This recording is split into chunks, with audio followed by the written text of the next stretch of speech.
fine, don't worry about it, you know. All right, you know, I don't want to tell him, you know, I just had big, huge welts and swelling on, you know, the top of my knees. I want to have some fun. I want to get in there and have a little fun myself, you know. Yeah, those guys can't have all the fun. There's nothing wrong with the system. It is perfect. I agree. In Los Angeles, Trace Gallagher, Fox News. A Fox News alert and some dramatic video to show you out of Walker, California, where there are some planes that have been fighting some wildfires in that part of the state. One of those planes dumping slurry, the red chemical that they use to try to put those fires out, crashed in Walker, California. There were people on board the plane. We, at this point, do not know the fate of those people who were on board. Take a look at this video.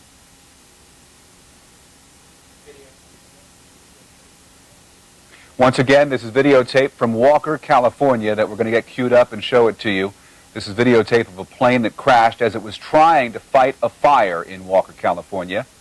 We're going to get that video for you. Keep it right here on Fox. We'll have it for you in the newscast coming up at the top of the hour at the top of the O'Reilly Show. In the meantime, let's get you to your G Block quick hits, and we'll talk first about Hannibal Lecter. Entertainment Weekly giving us this picture, a look at the upcoming prequel to The Silence of the Lambs. That's Anthony Hopkins and Edward Norton as Fed Will Graham. Red Dragon on screens in October. Manhunter, the first version of this story on DVD right now. According to the New York Post, page 6, owned by the parent company of this network, martial arts guy Jean-Claude Van Damme flies first class while his wife sits back and coats. And on this day in 1876, Sioux and Cheyenne forces pound General Crook's troops at the Battle of the Rosebud. Just a glimpse of what was to come 8 days later during the disastrous Battle of Little Bighorn. And that's your news. And the G-Block, as Fox reports this Monday, June the 17th, 2002. Still ahead, the most powerful prime time in all of cable news, period. Coming up first on the O'Reilly Factor in just a couple of seconds. The latest on the stunning reversal in the deadly dog mauling case out in California. And then Hannity and Combs, a Saudi Arabian nightmare for a young girl and her American mother. And then on the record with Greta Van Susteren, could an open garage door have led to the abduction of Elizabeth Smart? The police in that case still say they are no closer to solving it. They can't find the little girl. They can't find her abductor. And we'll be following that story. We'll also have the pictures of that fire and that plane crash out in California. So lots of reasons to keep it right here on Fox. For Shepard Smith, I'm Ray Folbaum in New York. Thanks for watching. Good night.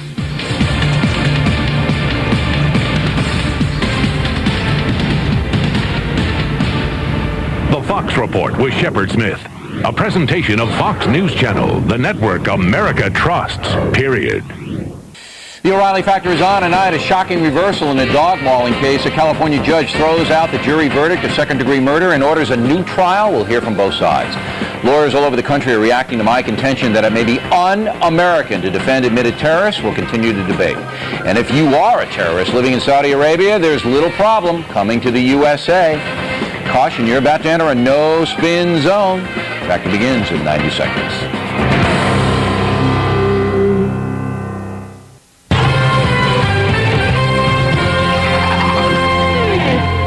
Fox News Live, I'm Lori Dew. A forest ranger is being held without bail, accused of setting the worst wildfire in Colorado's history.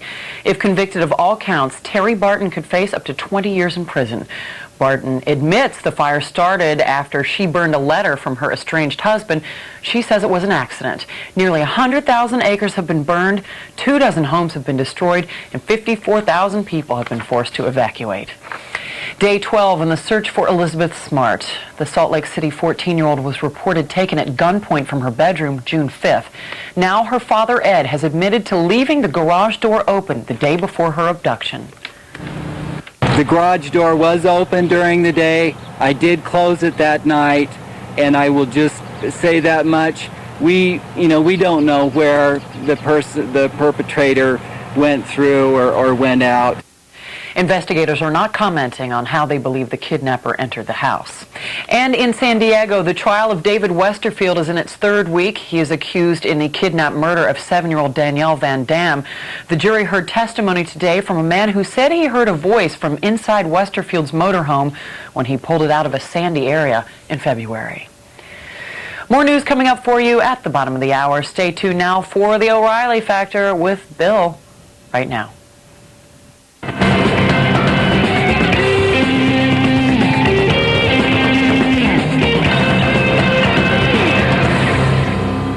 Hi, I'm Bill O'Reilly. Thank you for watching us tonight. We'll get to that stunning decision overturning the jury verdict in the dog mauling case in a moment. But first, a talking points memo holding lawyers accountable for the public safety. Today, attorneys for John Lynn Walker said to a court that the former Taliban fighter was, quote, a gentle, sweet youth and a loyal American. Lawyers for accused shoe bomber Richard Reed have asked for the security plans of various U.S. airports in order to defend their client. Attorneys for Zacarias Moussaoui seem to have few problems with his public statement supporting the attacks on 9/11 and other anti-American diatribes. And the attorney for Jose Padilla wants him released from military custody immediately unless the government makes the evidence against him public. Of course, by doing that, the lives of informants and their families could be endangered. It is my contention that attorneys have the right not to represent people they find, quote, morally repugnant, unquote. And last Friday, I chastised one of Moussaoui's court-appointed lawyers for not knowing that.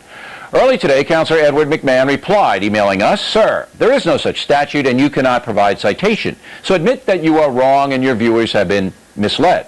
In support of Mr. McMahon, James Gale Gardner, an attorney and former Army colonel, writes from El Paso, Texas. Bill, when a federal judge appoints you to defend someone, no matter how repugnant, you follow the order of that judge. Now, be a big enough man to apologize to Mr. McMahon. Well, sorry, Colonel, and sorry, Counselor, but here's the no-spin truth on this. According to the American Bar Association rules of professional conduct, which have been enacted by the states, an attorney can decline to represent a client. Citing Rule 1.16, number 3, I want to be very precise, quote, a lawyer can decline or terminate representation if the client insists upon pursuing an objective that the lawyer considers repugnant or imprudent. Surely it is repugnant and dangerous to the public when Moussaoui stated that killing American civilians is acceptable. Surely it is repugnant and dangerous to the public when the shoe bomber wants to neutralize all airport security measures in his defense. Surely it is repugnant and dangerous to the public when Padilla's lawyer wants the government to burn its sources or release an accused terrorist. Now, it is true that a judge can decline an attorney's request to withdraw from the case, but before a trial begins, that's almost unheard of for a judge to do, because that would ensure an appeal. No defense can be vigorous if the lawyer doesn't want the case. So the truth is that American lawyers can pick and choose whom they want to represent, and if their tactics put the public in jeopardy, as these cases do, those lawyers are responsible. Remember, a defensive lawyer's primary obligation is to see that his client gets a fair trial and that his case is put forth responsibly. Endangering national security is not responsible, and lawyers that do that should be heavily criticized. You can hide behind the Constitution all day long, but endangering the lives of Americans is a crime in itself, no matter what venue you may be in. And that's a memo. We'll have more on the debate a bit later on, but first, a lead story tonight. Stunning reversal by the California judge in the dog mauling trial.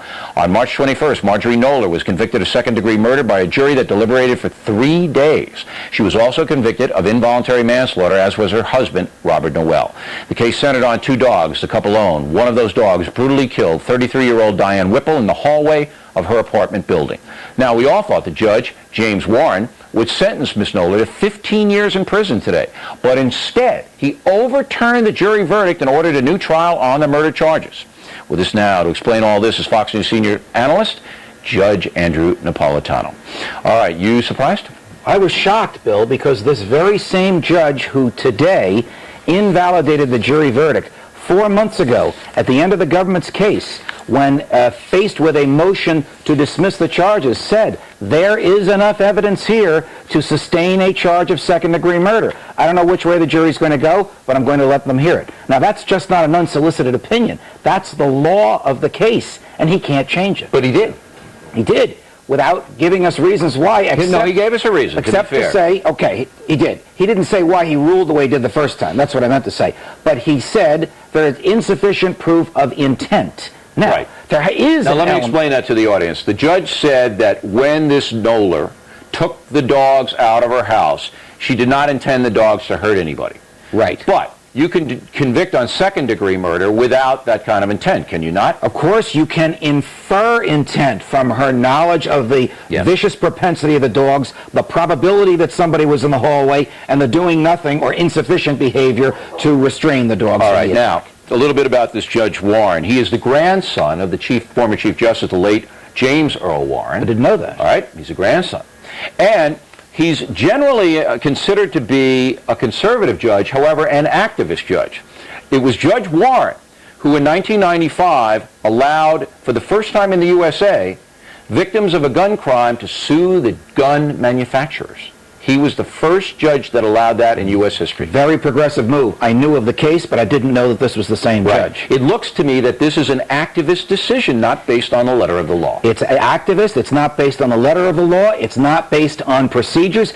It's not based on California rules. It puts the prosecution in an awful bind. She cannot be sentenced. Once she's sentenced, her case is over, and they can't try her again, because then they're confronted with the defense of double jeopardy. Exactly. So they can't sentence her on the involuntary manslaughter, which is only 4. Right. And it would be 2 that she would serve. Of which she served a year and a half. Yeah, that's another outrageous. Wacky rule. That you're sentenced to 4, you only serve 2. The prosecution can appeal this, correct? Yes. All right. I think they should appeal it immediately to the appropriate appellate court in California before she's sentenced. Because once she's sentenced, well, they put off Noel, the husband, was sentenced to 4 years today. They put off Nolar's sentencing for a month, I guess, giving time for the appeal to come down. Yes. In the interim, she'll be in jail. The most serious part of this, in my opinion, and we have the judges just filling us in on the legalisms here. We'll take a break after judges finish, and then we're going to bring back 2 lawyers. One says good, the other says no. But the thing that concerns me the most is overturning the jury. It's basically saying to the jury, you're morons. Well, you know, Bill, that's a very good point. Another reason why he should have ruled before it went to the jury is this undermines confidence in the jury system. The whole purpose of the jury is to represent the community, to give a fair verdict, but express the community's outrage at criminal behavior. To undermine the legitimacy of the jury by saying you were wrong and I let you act wrongly is just wrong, just inappropriate, and I predict will be reversed by the appellate court. You really think they're going to reverse them? Because that's very unusual to reverse a California state judge like that. What is more unusual is to overturn a jury verdict. Most judges never get to do this in their lifetime. Does the state of California have anything to do with this? Because it's a very liberal state, and, you know, you said a progressive ruling on the gun thing. Does that have anything to do with it? It may foment a culture, Bill, in which judges think that they can overstep the bounds and replace the traditional role of a jury with their own opinions. And that's wrong. Okay, but it is legal that a judge do that. The judge has the power to do that. Yes, judges are vested with that power in the cases where juries are motivated by prejudice or sympathy and not by the law. But he had a chance to do this early in the case, and when he locked himself into the view, there is enough evidence here to sustain the charge of murder. That's the law of the case. He's got to stick with it. And he didn't throw it out completely. He said you can retry, which opens the door saying, look, that doesn't make any sense either, does it? Absolutely, makes no sense. Suggesting they can retry flies in the face of double jeopardy and places the prosecution in an untenable situation if they don't get that reversal. Yeah, I mean, she could be acquitted totally in a new trial. Correct. All right, Judge, thanks very much. In a moment, did the judge overstep his authority? 2 opposing points of view. In a moment. Top Story is brought to you by SBC. Ordinary people, extraordinary job. The human spine. Through it, nerves run to the brain, sending messages to the body. SBC works the same way. Only our backbone, our networks, send vital signals to communities, companies, families. The nearly 190,000 people at SBC are here to say they're proud of what they've built and how they've built it. That takes a bit of backbone, too. A big company, a big responsibility. Infinite Service, SBC. Introducing the totally new 2003 Ford Expedition. Now you can achieve maximum inner space within seconds.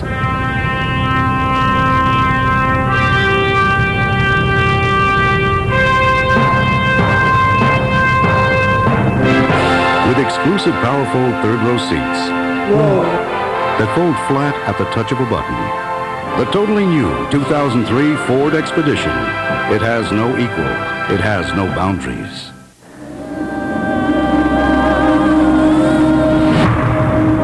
I am one of the many many people. We used to think they're frequent, persistent heartburns. Just plain old heartburn. But if you've treated your heartburn, changed your diet, and the pain still comes back 2 or more days a week, it could be from acid reflux disease. And over time, that acid churning up can wear away the lining of your esophagus. I didn't know. I didn't know. I didn't know. Today, there's a purple pill called Nexium from the makers of Prilosec. For many people, 1 prescription Nexium a day means complete 24-hour. Day and night heartburn relief. And Nexium is also proven to heal erosions in the esophagus caused by acid reflux. Only a doctor can tell if you have this damage. Other serious stomach conditions may still exist. The most common side effects of Nexium and Prilosec are headache, diarrhea, and abdominal pain. Talk to your doctor and call this number for more information and a free trial offer for Nexium. Relieve the heartburn. Heal the damage. It's possible with today's purple pill called Nexium. Continuing now with our lead story, a stunning reversal of fortune in the dog mauling case. Joining us from San Francisco is Michael Cardoza, who represents Diane Whipple's domestic partner, Sharon Smith, in her civil case against Marjorie Knoller and Robert Noel, and from Denver, criminal defense attorney Geraldine Merritt. All right, Counsel Cardoza, the reaction from Ms. Smith and yourself? Devastated. Never thought this would happen. We discussed it briefly when I explained to her what a judge might do in a situation like this, but I never expected him to overturn a jury in this case with the amount of evidence that was presented by the prosecution. Why do you think he did? You know, I've got to think somewhere along the way, either he was afraid of reversal because of what happened in closing argument with Ms. Ruiz, or right from the beginning, he thought this wasn't a second-degree murder. He had the opportunity right after the people presented their case. In California, we call it an 1118.1 motion, to dismiss that second-degree murder and say there's not enough evidence. But he didn't do that. At the end, but he didn't do it. Yeah, he let it go to the judge with instructions. Right, to the and jury. the instructions were, look, this is what you have to find on second-degree murder, and the judge... Exactly. And before we get to Ms. Merritt, I just want to explain, when you said the antics of Ms. Ruiz represented Marjorie Knoller. She was supposed to appear on this broadcast tonight, but she got cold feet. A lot of that going around. But anyway, she did some bizarre things that were reported on in the press and, you know, could be used as a basis. But that's still, to negate a jury's verdict is very, very unusual. I mean, it's very unusual. Very unusual. That's why I think, Judge, were you hoping all along a jury wouldn't bring back the second? So you were putting it off on them? Obviously he was. Thought. I mean, he doesn't want to and then they bring it back. No, there's no other reason on this earth for this judge to do what he did unless he says, I don't want to serve in 15. I think 15's too much. How do you see it, Counselor Merritt? I think the judge did the right thing. I think he should have done it 4 months ago before the case went to the jury, but I'm happy that at least he did it now. This case was overcharged. Second-degree murder is not the appropriate crime, and the reason it was charged is because these defendants were so despised, mostly because of their actions after the murder, when they refused to accept responsibility, and after the killing, I shouldn't call it a murder. What second-degree murder means is that they disregarded a known risk of death. That isn't what happened here. There was no, as the law in California would require, malice, a malignant or an abandoned heart. What there was here was negligence, criminal negligence, but there was no evidence that these people, or Marjorie Knoller, in walking her dog... But there was evidence, and the evidence was these people knew that the dogs were lethal. They knew they were trained to kill. They voluntarily minded the dogs and let the dogs live in their apartment for incarcerated, quote, white supremacists, unquote, who wanted the dogs for fighting purposes. All of these things were on the record and sworn to, Ms. Merritt. That's right, but that is not the same thing as saying that Marjorie Knoller, in walking her dog that morning, disregarded a known risk that that dog would kill someone. That Marjorie Knoller didn't expect this dog to kill someone, and that is the difference between manslaughter and murder. All right, Mr. Cardoza, how do you answer that? It's the intent. No, the law in California is a little bit different. I know you're from Colorado.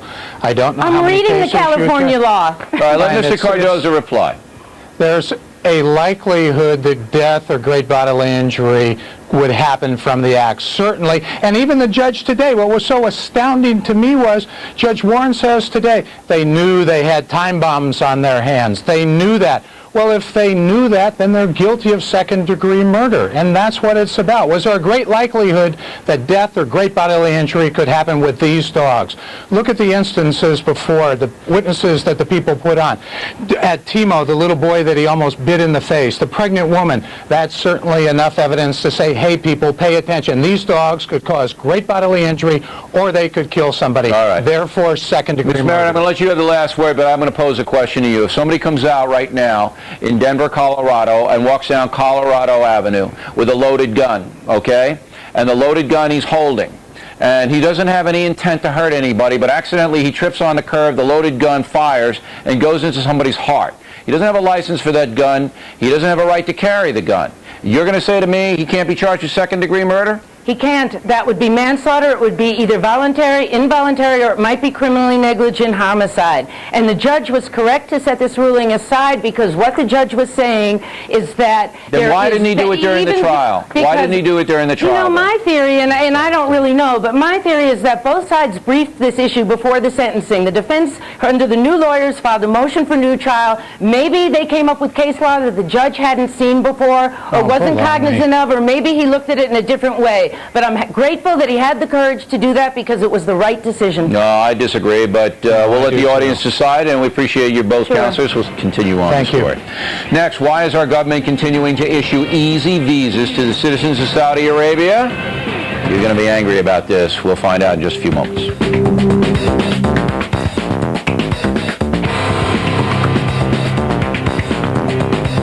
The O'Reilly Factor is brought to you by Morgan Stanley.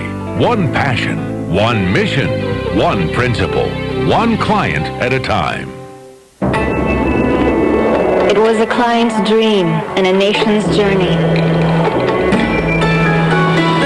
to grow its standing in the global marketplace through the creation of its first investment bank. And in building on the trust they placed in us, their dream became our own. Because that was the dream of our client, the nation of China. And that is what we do at Morgan Stanley, one client at a time. 33,000 miles of timber and steel, from Portland to New Orleans, from Los Angeles to Chicago, and the beauty of a land that spans half the continent. It's been said that in those 33,000 miles of rail, you can feel America's pulse.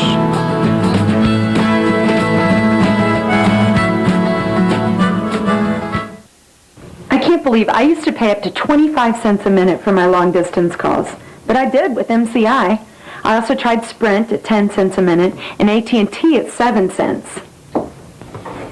But now that I've switched to IDT long distance, I pay just 5 cents a minute for all my state-to-state calls all day, every day.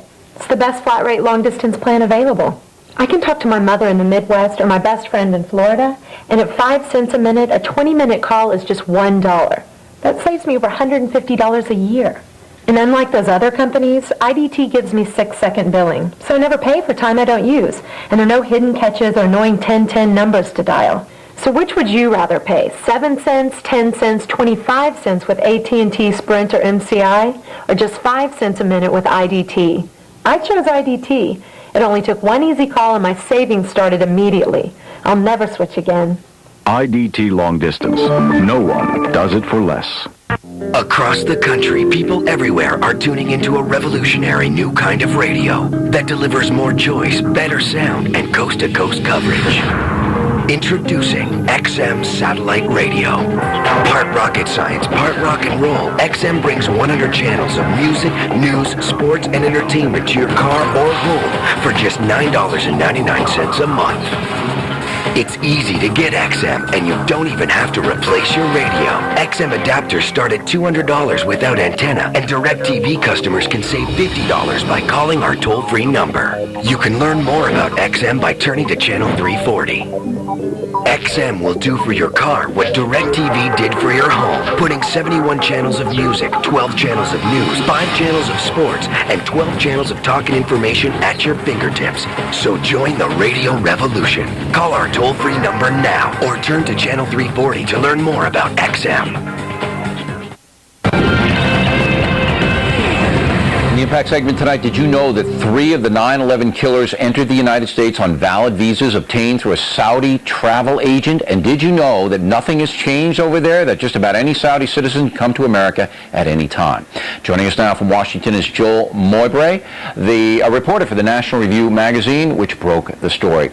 Now, according to Bergen Record, 15 of the 19 September 11 hijackers got their visas through the U.S. consulate in Jeddah, Saudi Arabia. Is that true? Well, actually, between Jeddah and Riyadh, where the embassy is. Okay. And they haven't tightened up one bit in the USA? They're still letting it go on?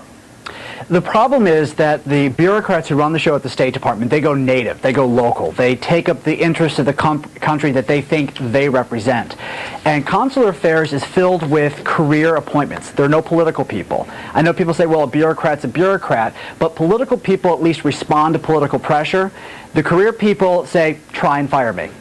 All right, but look, this is so egregious. You know, we pounded Canada last week on their lenient immigration policies. We're going to have the Canadian ambassador on later on in the week. But this is so outrageous because 15 out of the 19 came here on visas from Saudi Arabia. And you're saying in the National Review that just about anybody can get a visa in Saudi Arabia and come here, right? Absolutely. What they do is they take a 2-page form and a photo, and they submit that to a travel agent. Now, the travel agent sends it on to the consulate or the embassy, but what we've done is we've deputized private Saudi travel agents to handle the first step in the visa screening process. And that, adds an extra layer for mischief or abuse or fraud. So do the U.S. officials over in Riyadh and Jeddah, did they vet the people who want to get into this country? Did they investigate them? Most of the people most of the Saudis who come here will never come into contact with a U.S. citizen until they step off the airplane and onto American soil. So it's mailed to them? It's mailed to them, The visa's mailed to them? The person who implemented the Visa Express program at the Riyadh embassy is a guy named Thomas Fury. He was the diplomat there. His expression that he's known for throughout consular affairs is people got to have their visas. So he's an easy touch. Easy touch. Surely, and after reading your article, the State Department now knows this. What's their reaction? I've gotten a lot of very encouraging phone calls from people at the State Department, the good guys, not people from Consular Affairs. And also on Capitol Hill, the Judiciary Committee and the International Relations Committee and even Dan Burton's committee are all looking into the possibility of holding hearings. They said they want to see buzz first. Buzz? They want to see buzz. They want to see people wanting some change, some reform of consular affairs generally, as well as Visa Express. It's just, this is the same thing with Canada and Mexico. There's something wrong in the federal government. Maybe you can tell me what it is, Mr. Mowbray, that no matter what you do and how you show, how all of us, you, me, and everyone watching are put in danger by these lax security visa things, they don't do anything about it. What is that? The greatest force in government is inertia.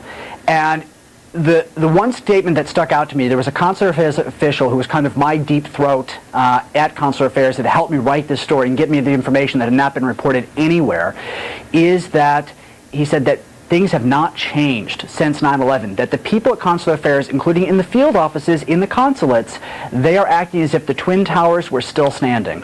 So 15 of the 19 hijackers come from Saudi Arabia, got legitimate visas to come. Some overstayed those visas, but they all got in here by a process that you say has not been tightened up at all. Hasn't been tightened. And in fact, Consular Affairs, there was a brief spate of stories, December, January, one-page stories, things like that, on Visa Express. And the exact reaction was, and I quote, we'll weather the storm, ride this out, the criticism will die down. And it did. And when you say Visa Express, that means exactly what? That means the program where in Saudi Arabia, you don't have to be a Saudi citizen. You can just be someone living in Saudi Arabia where you submit a short form and a photo to a travel agent, and then they send that on to the consulate or the embassy for you. And you get a visa under their passport number, so you're in Saudi Arabia visiting from Oman, you still get the visa under the... Well, you have to be living in Saudi Arabia, but that's still... But it doesn't matter what passport you hold, you could be from anywhere. Absolutely. All right, Mr. Mowbray, thanks very much for the information. And, we can't make the government be responsible. That's what, it's almost frustrating to report these stories because we report them and report them and report them. Nothing's done. You just can't make them hopefully be we can responsible. pressure them. Maybe. Hopefully we can We'll see. pressure them. Plenty more ahead as the factor moves along this evening. Is Senator Robert Torricelli of New Jersey guilty of corruption? The feds say no. We'll talk with the lawyer of his accuser. And then our lawyers have put the public at risk responsible. We hope you stay tuned.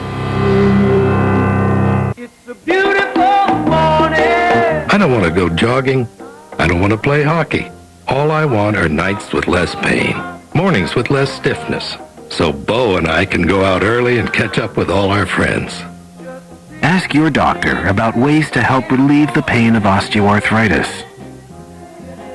Call 1-888-MERC55 for more information.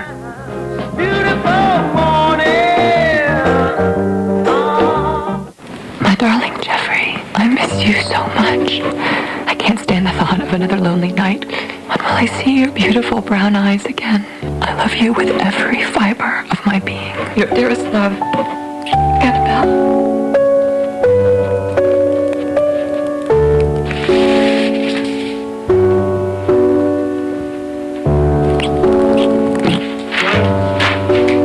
$80% less paperwork, only from Bank of America. I think this is the one. It's beautiful.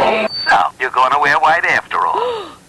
Just kidding, you crazy chick. Weddings are great, and they get better every time. Who is that? Vegas. That's right, baby. Round up the girls, kick up your heels, and party like you still got Daddy's credit card. My lips are sealed. Hello? Mama's got a hobby. Oh, boy.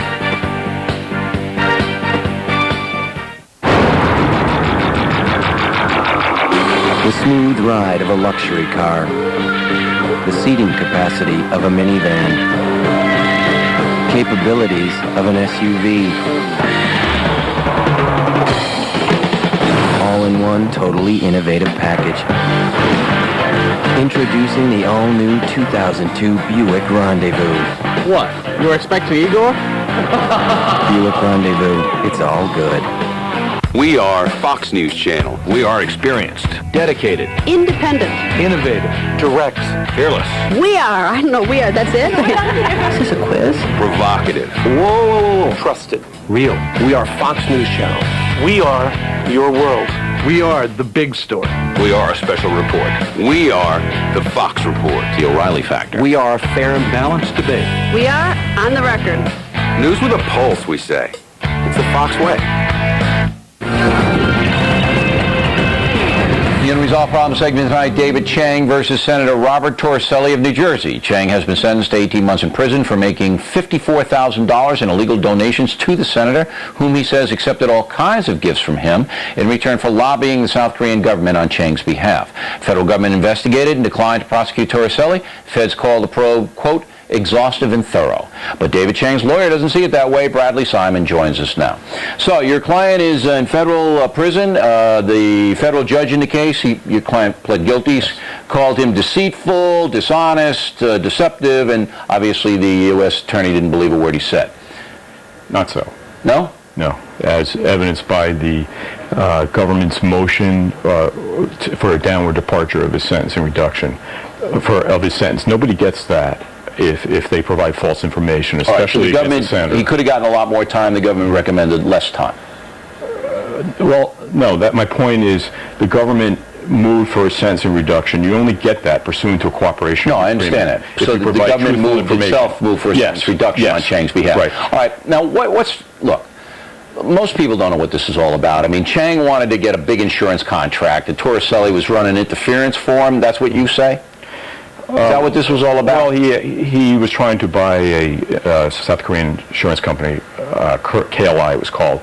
He was also trying to recover money owed by the North Koreans. He had a very large debt owed to him for grain shipments through one of his companies that he was unable to collect. It ran into approximately $87 million. And So he wanted Torricelli to help him get the dough. Correct. And you say he gave Torricelli all kinds of suits and stuff like that, TVs and all of that. Gifts and cash. All right. Now, why did Mary Jo White decline to pursue the case? I can't speak for her. You'll have to...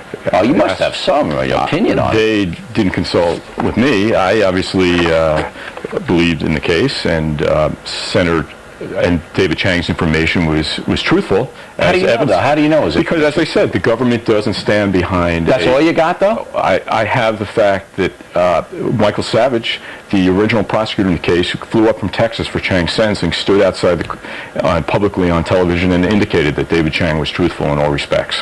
But Torricelli got away with it. They said it was exhaustive, thorough, he didn't do anything, and let's move on. So is there the fix in, or what? I'm not going to, I can't Come on, Counselor. I mean, you got to lay it out for us here. Your guy's up. He's serving 18 months.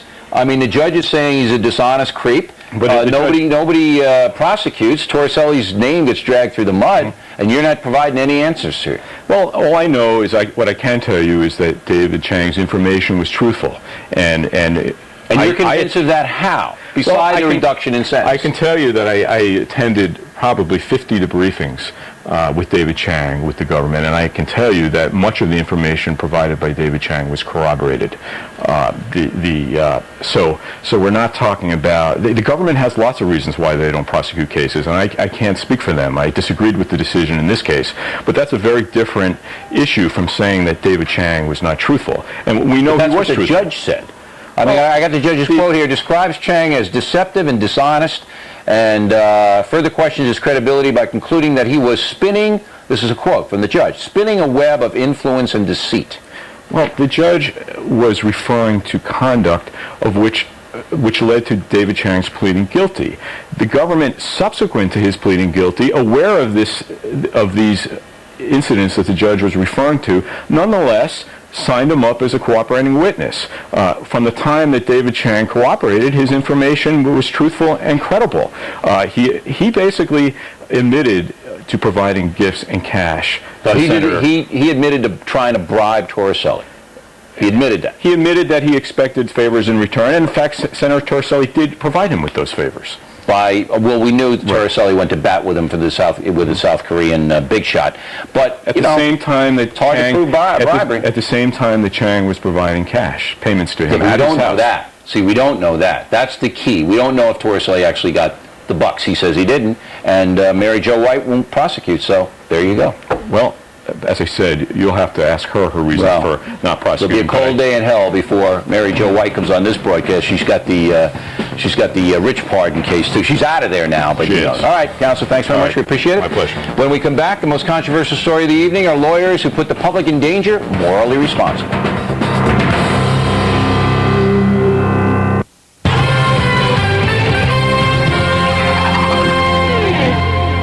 Good evening, everybody. I'm Lori Dew. Authorities investigating the abduction of 14-year-old Elizabeth Smart are looking at a new possible clue. Mike Emanuel has the very latest from Salt Lake City. Mike. Well, hi, Lori. A security official from a hospital close to Elizabeth Smart's home says he saw something unusual around the time of her kidnapping.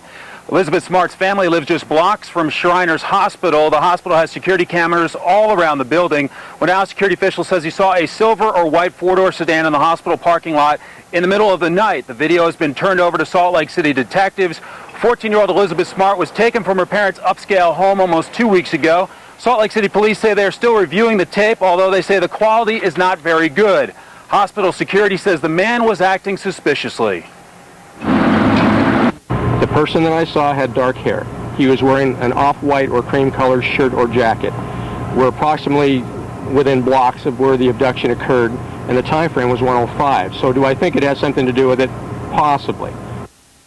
Was this the guy? Well, Salt Lake City police say it's tough to say. The quality of the tape was not very good, and it's tough to tell the height of a guy while he's sitting in a car. The investigation continues. Lori? Mike Emanuel, thanks very much for that update.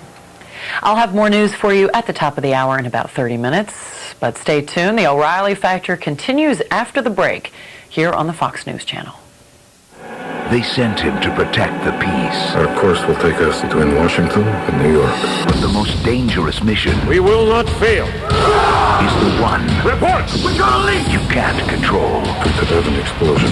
We can't fix it. Nuclear war. Inspired by a true story. The mission's over. I'll tell you when the mission is over.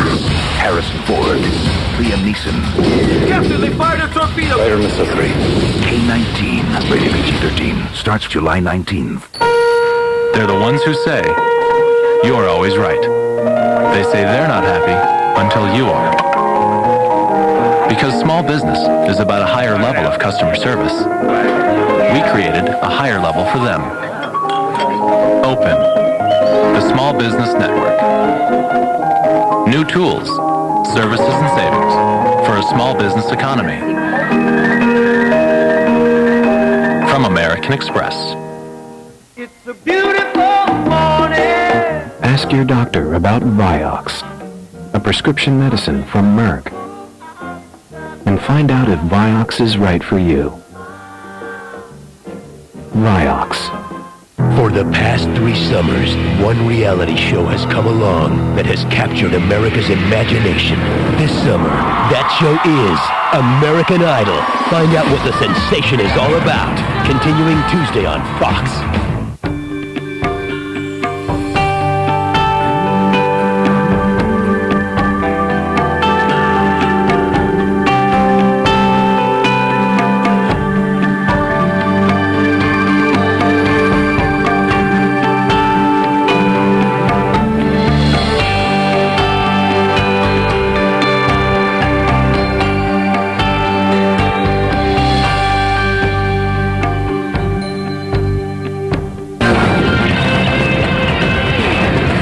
Thanks for staying with us. I'm Bill O'Reilly in the Factor Follow-Up segment tonight. Lawyers and morality. On Friday, we confronted 2 attorneys involved in the Moussaoui case, saying that all American lawyers can ask out of any cases they find morally repugnant. Well, I raise all kinds of hell, so we decided to bring in the pros. Joining us now from Miami is Professor Monroe Friedman, an expert on legal ethics who teaches at Hofstra University, and from Stanford University, Professor Deborah Rohde, a legal ethicist there. Let's start with you, Professor Rohde. It is true that a judge can force a lawyer on the case. However, that's very unusual. But lawyers don't usually ask out because of they're repelled by their client, correct? Well, they don't always ask out, but they don't put themselves on the list if they have a problem with defending somebody who they think might be guilty. All right, because we zeroed in on the Moussaoui case. Here you have an accused terrorist on record as applauding the 9/11 slaughter, anti-American from day one, yet we have lawyers fighting to get on this case, Professor. How do you see that? Well, they're fighting to defend a principle that's key, and, you know, if we don't support the lawyers who are making the system and all of its constitutional guarantees work and provide adequate representation for those who we think are guilty, we're not going to be protecting those who are innocent, and we're actually going to be succumbing to the So every lawyer should want to get on this case, Professor? Every lawyer should be kicking down a door to represent Moussaoui? Well, surely not every lawyer is qualified to provide adequate counsel. But in theory. In a criminal case. Well, lawyers have an obligation to defend those who are least able to find Well, this guy wants to defend himself, Moussaoui. He doesn't want these lawyers. I mean, come on. Well, to be sure, but the only way to secure him a fair trial under these circumstances is to provide him with competent counsel. All right. Professor Friedman, you see it the same way? Yes, I do. All right, that's it for you. Okay. Not that every. If I disagree with Professor Rohde, she's right. Unless Professor Abby Smith disagrees with Professor Rohde, and then I'm right. All right. But look, here's the central core lawyers issue. should not be beating down the door to represent these people, but lawyers who are competent to do it, and lawyers who are willing to do it, certainly should be available, and the Constitution guarantees no less. All right. If I were a lawyer, I wouldn't want to represent Moussaoui, okay? And I'll tell you why. I couldn't do the things that are necessary to give him the defense he needs because I find him morally repugnant. Also, I would not, in the case of Richard Reed, the shoe bomber, the alleged shoe bomber, I would not ask the United States government to hand over, in this man's defense, all of the security plans for the airports in the USA because this is endangering American citizens. Am I wrong here, Professor Friedman? Well, it depends on whether you're representing him, but it's not clear to me that all of the security precautions at the airports in the United States have anything to do with his defense. Yet his lawyers are asking for just that, Professor, and I think that's irresponsible and morally reprehensible. No, it's not. It is their responsibility to represent him to the fullest extent that the law Even allows. if it endangers the public? Even if it endangers the public? The judge will have a responsibility to make that balance. But the lawyer doesn't have a responsibility. Well, you know... Yes, they do. Yes, they do. Well, you can't have it both ways, Professor Friedman. Either the lawyer has a responsibility or he doesn't. Well, if you're going to interrupt me, it's going to sound as if I'm having it both ways. What I'm saying is they have a responsibility to represent their client zealously. It's the judge's responsibility to balance what the lawyers are demanding against what the government is entitled to. But here's a very specific instance, sir. The lawyers for Reed have asked for the security plans for all U.S. airports, thereby putting me and my family in jeopardy. You're saying they don't have any responsibility there for that? They have a responsibility to do exactly that if they have a theory of the defense to which that information is material. Even if it puts my family in jeopardy? Even if it puts my family in jeopardy. All right, that's morally repugnant for me, and I wouldn't do it. What do you say, Professor Rohde? Well, if every lawyer had your view, the system couldn't function. I mean, our constitutional guarantees for those accused of crimes depend on lawyers willing to assert them. And I think it's a little misleading to suggest that in these kinds of cases, there are thousands of lawyers beating down the doors. For the most part, politically unpopular clients don't face a surplus of representation, and adequate representation in these cases is sure route to financial ruin. All right, but your career, Professor, you've turned down cases, have you not? Sure. Okay, tell us why. Well, it wouldn't be because I thought that the individual was guilty or heinous or you turned down a rape case, Professor. Why did you do that? Well, I haven't turned down a rape case. I think Abby Smith did. Okay, Yeah. Professor Friedman. No, Abby would not. Abby would turn down representation of police officers accused of crimes in their official capacity. I have turned down rape cases. Why? After handling a number of rape cases, I reached the judgment in part for personal reasons and in part because I did not want to be in the position of conducting a hostile cross-examination of somebody I found to be indeed the victim. Okay, so you made a personal decision as an American, and that decision has been respected, has it not? Absolutely. Okay, and that's all I'm saying. That every American lawyer has to make his or her own determination about what cases they want to be involved in. Now, a judge can override that. I agree with that completely. Very rarely does a judge do that in the beginning of a case. But I had two counselors on here. I had two counselors on here Friday telling me I'm nuts. They were forced to take the case. What you are not wrong about, true. Mr. O'Reilly, with all respect, what you are wrong about is the idea that after a lawyer commits him or herself that's right. to represent a client, that the lawyer might sell out the client. You can't do that. And I understand that, and everybody does. It's the beginning selective process. But we'll get back to Ms. Howie to wrap it up, and I'll end with you, Professor Rohde. Okay. You have lawyers want to kick in the door to represent this Moussaoui guy who doesn't want them. Okay? He doesn't want them. He is on record as saying the most terrible things about the dead Americans on 9/11. I'm not going to represent this guy because I want to see him hang. Am I wrong? Professor Rohde, am I wrong?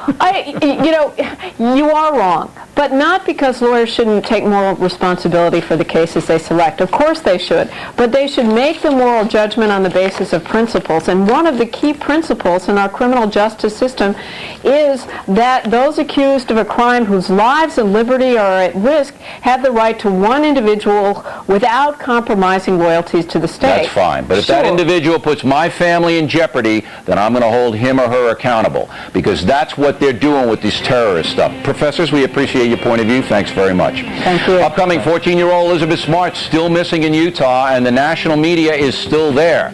But there was no big media when teenager Kiplin Davis also disappeared in Utah. Why? We'll talk with her parents next.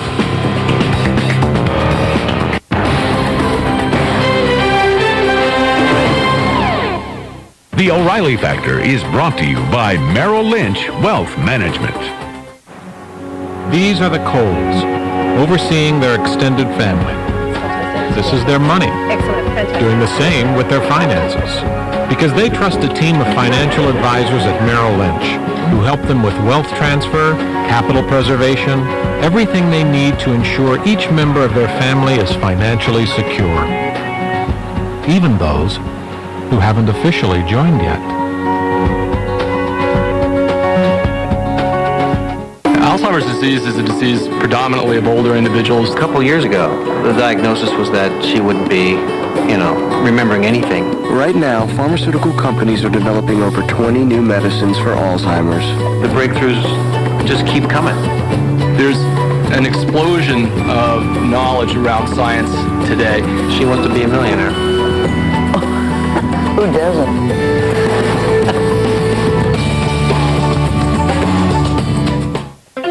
You're losing your hair, and you haven't ordered Avicor yet? You've heard all about Avicor on radio for years.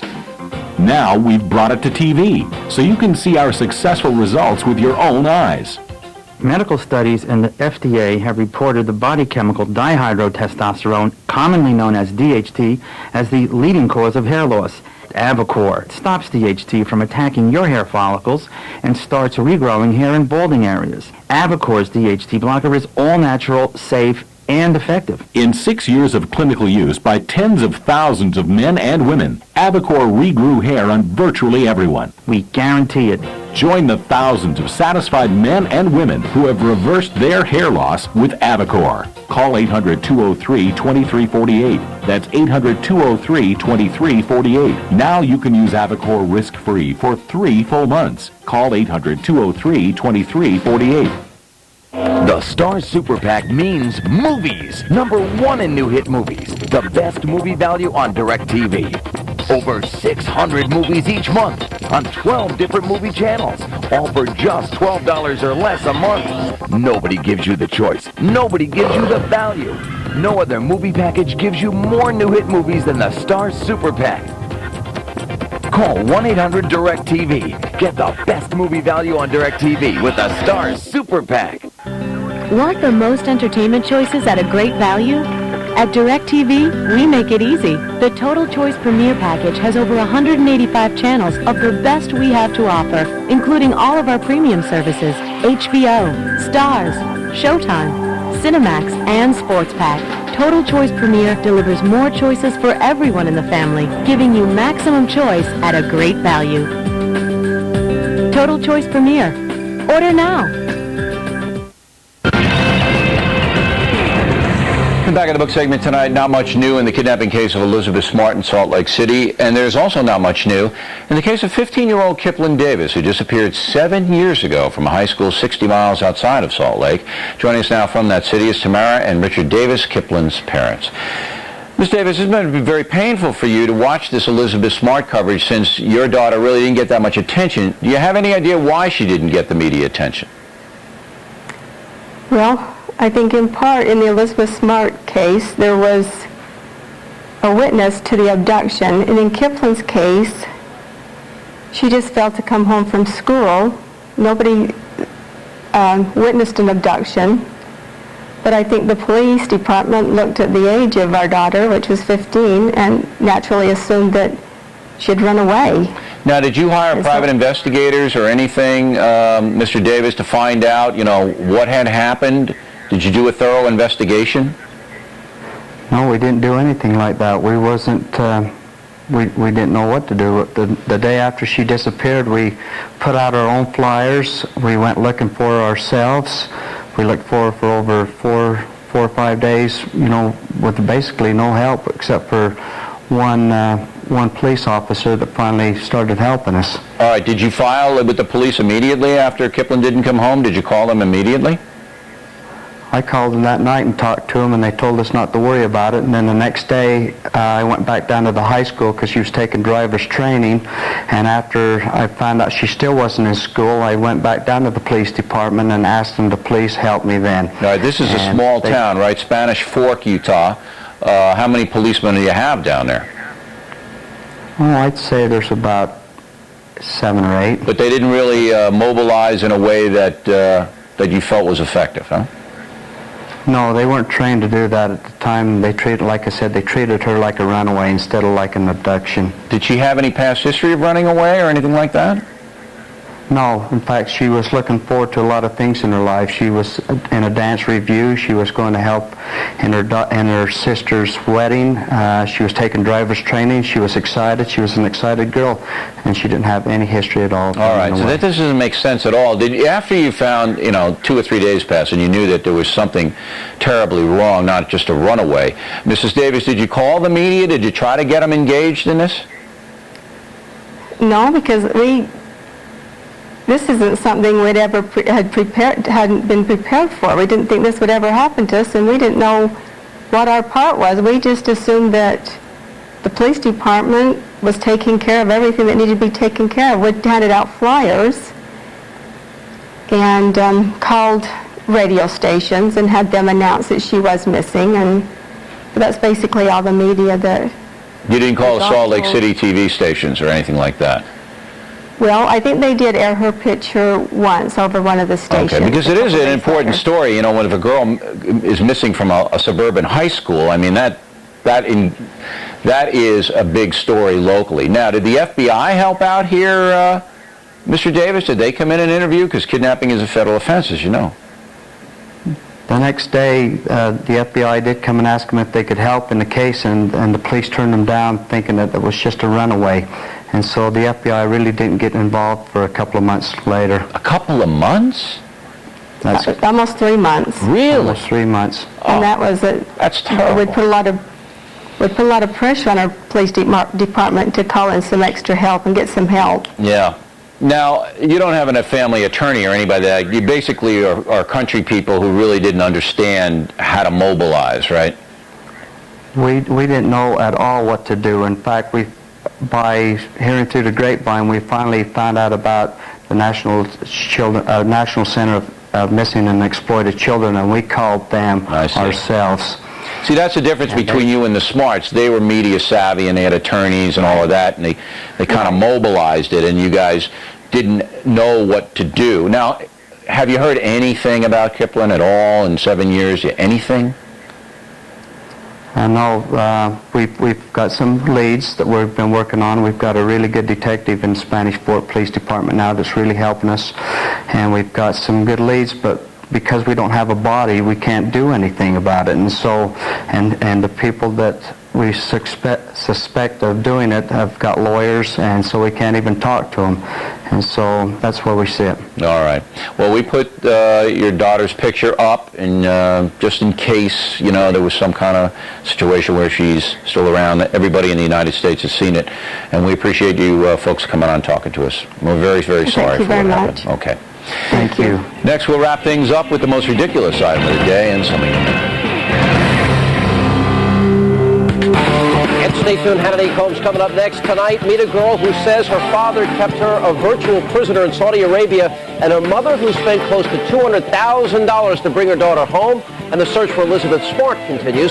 Could the kidnapper have snuck into the house through an open garage door? We'll get the very latest from the girl's uncle. And the controversy continues over a Baptist reverend who called the Prophet Muhammad a pedophile. The Reverend Jerry Falwell comes to his defense next, straight ahead on Hannity and Combs. Great news, Fred. I promised everyone we'd expand the network by tomorrow. Fred, those 20 computers I requested should have been 200. Fred, how could it be a virus if it says, I love you? Dealing with technology is hard. That's why CDW makes buying it as simple as possible and helps protect your current investments, like the Microsoft licensing program, designed to maximize your software investments. But hurry, your last chance to buy Upgrade Advantage is July 31st. Microsoft and CDW, the right technology, right away. Important. Take exactly as directed, but first call around and compare drug prices. Avoid paying too much for your prescriptions. Generics may work as well as brand names. Tell your physician and pharmacist everything you're taking. Some medicines don't interact well. Don't let advertising sell you on drugs you don't need. AARP reminds you to check up on your prescriptions.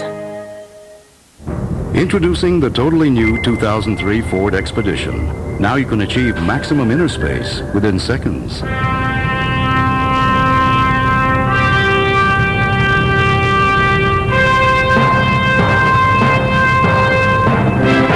With exclusive powerful third-row seats that fold flat at the touch of a button. The totally new 2003 Ford Expedition. It has no equal. It has no boundaries. 33,000 miles of timber and steel. From Portland to New Orleans. From Los Angeles to Chicago.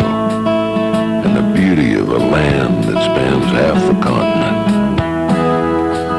It's been said that in those 33,000 miles of rail, you can feel America's pulse.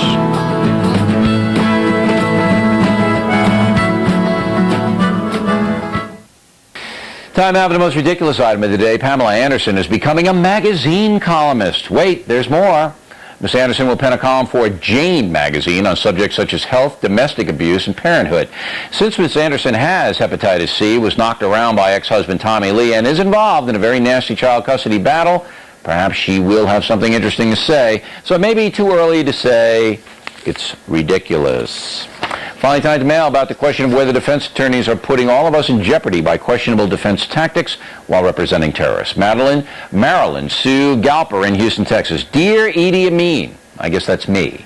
You've never understood how the criminal justice system depends on rigorous representation from both sides in order to function as well as possible. You're basically saying you want a kangaroo court.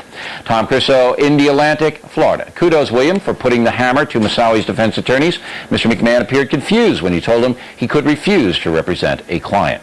Betty O'Donovan, Long Beach, California. Mr. O'Reilly, what lawyer would turn down a federal judge even though he has a legal right to do so? Who wants to be on the wrong side of a powerful person?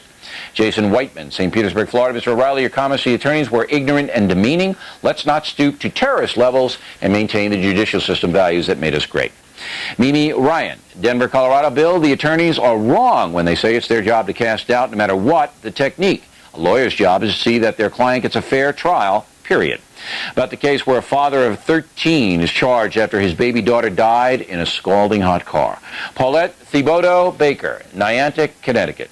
Bill, we understand your anger against the father, but we grieve more for a loving family that's in desperate need of support. Lawrence Westall, Portland, Oregon. When a child dies and criminal charges are brought, the state acts as an advocate for the dead baby. If children are to be protected, a parent's grief should be immaterial. Roberta Kunkel, Blairsville, Pennsylvania. O'Reilly, you are irrational and too hot-headed to be passing judgment in this situation. You get on my nerves. Gail DeMillo, Pawtucket, Rhode Island. Mr. O'Reilly, thank you for speaking for the Kelly child. Mr. Turley made it sound as though because the family has 13 children, one is expendable. What happened to the baby was criminal. Very difficult case because so many children are involved, and if you send the father to prison, everybody suffers. But that father had a past history of neglect. It's obvious to me that he can't handle the situation, and the remaining kids are at risk. Grace Conlon, Orem, Utah. Mr. O, I'm an 80-year-old newspaper reporter, and you've converted me from CNN. In honor of that, I've written this ode. An amiable guy named O'Reilly is outspoken, candid, and wily. He'll challenge a phony, slice through the baloney, and that's why I value him highly. Excellent, Miss Conlon. So good. It rates a signed copy of the No Spin Zone. Thank you very much. How about that website, www.foxnews.com/O'Reilly. We're all over this lawyer story with the morals and putting us in jeopardy. What's their responsibility? We have those interviews posted on the website and all kinds of other entertaining and amusing stuff. Get online with the Factor for the time of your life. Also, how about email us with some pithy comments, O'Reilly@foxnews.com, O'Reilly@foxnews.com. Name in town, please, if you wish to opine. That is it for us today. As always, we thank you for watching The Factor, and please remember the Radio Factor on Westwood One from coast to coast each weekday. Hannah Ian Combs is next, a 16-year-old girl who says she was held against her will in Saudi Arabia. I'm Bill O'Reilly. Hope to see you again next time. Remember, the spin stops here. And America's Debate begins here. Tonight, you'll meet a girl who was held as a virtual prisoner by her father in Saudi Arabia, and her mother will tell us how far she went to bring her daughter home. It's an incredible story. Also, the very latest in the search for Elizabeth Smart will be joined by the girl's uncle, and the Baptist preacher who criticized Islam and Muhammad. He's getting high-profile help. You'll get it right here. First, the headlines.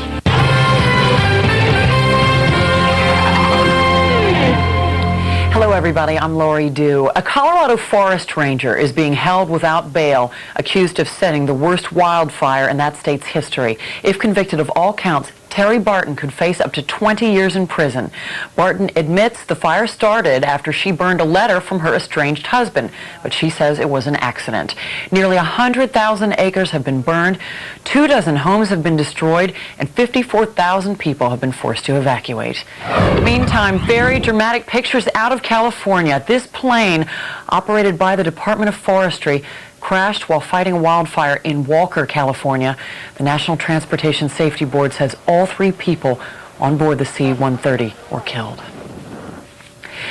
The first shots were fired at our troops in the Philippines today. Abu Sayyaf rebels tried to attack Marines stationed on the island of Basilan. The Pentagon says the Marines retaliated, possibly killing some suspected terrorists. Hundreds of U.S. troops are training Filipino forces to fight the Muslim extremists linked to al-Qaeda. Meanwhile, the Filipino government is defending its role in a rescue mission that left 2 hostages dead earlier this month. A new report says the military acted with extreme caution when it tried to free the captives. American missionary Martin Burnham and a Filipino nurse were killed earlier this month. Hannity and Combs is coming up next.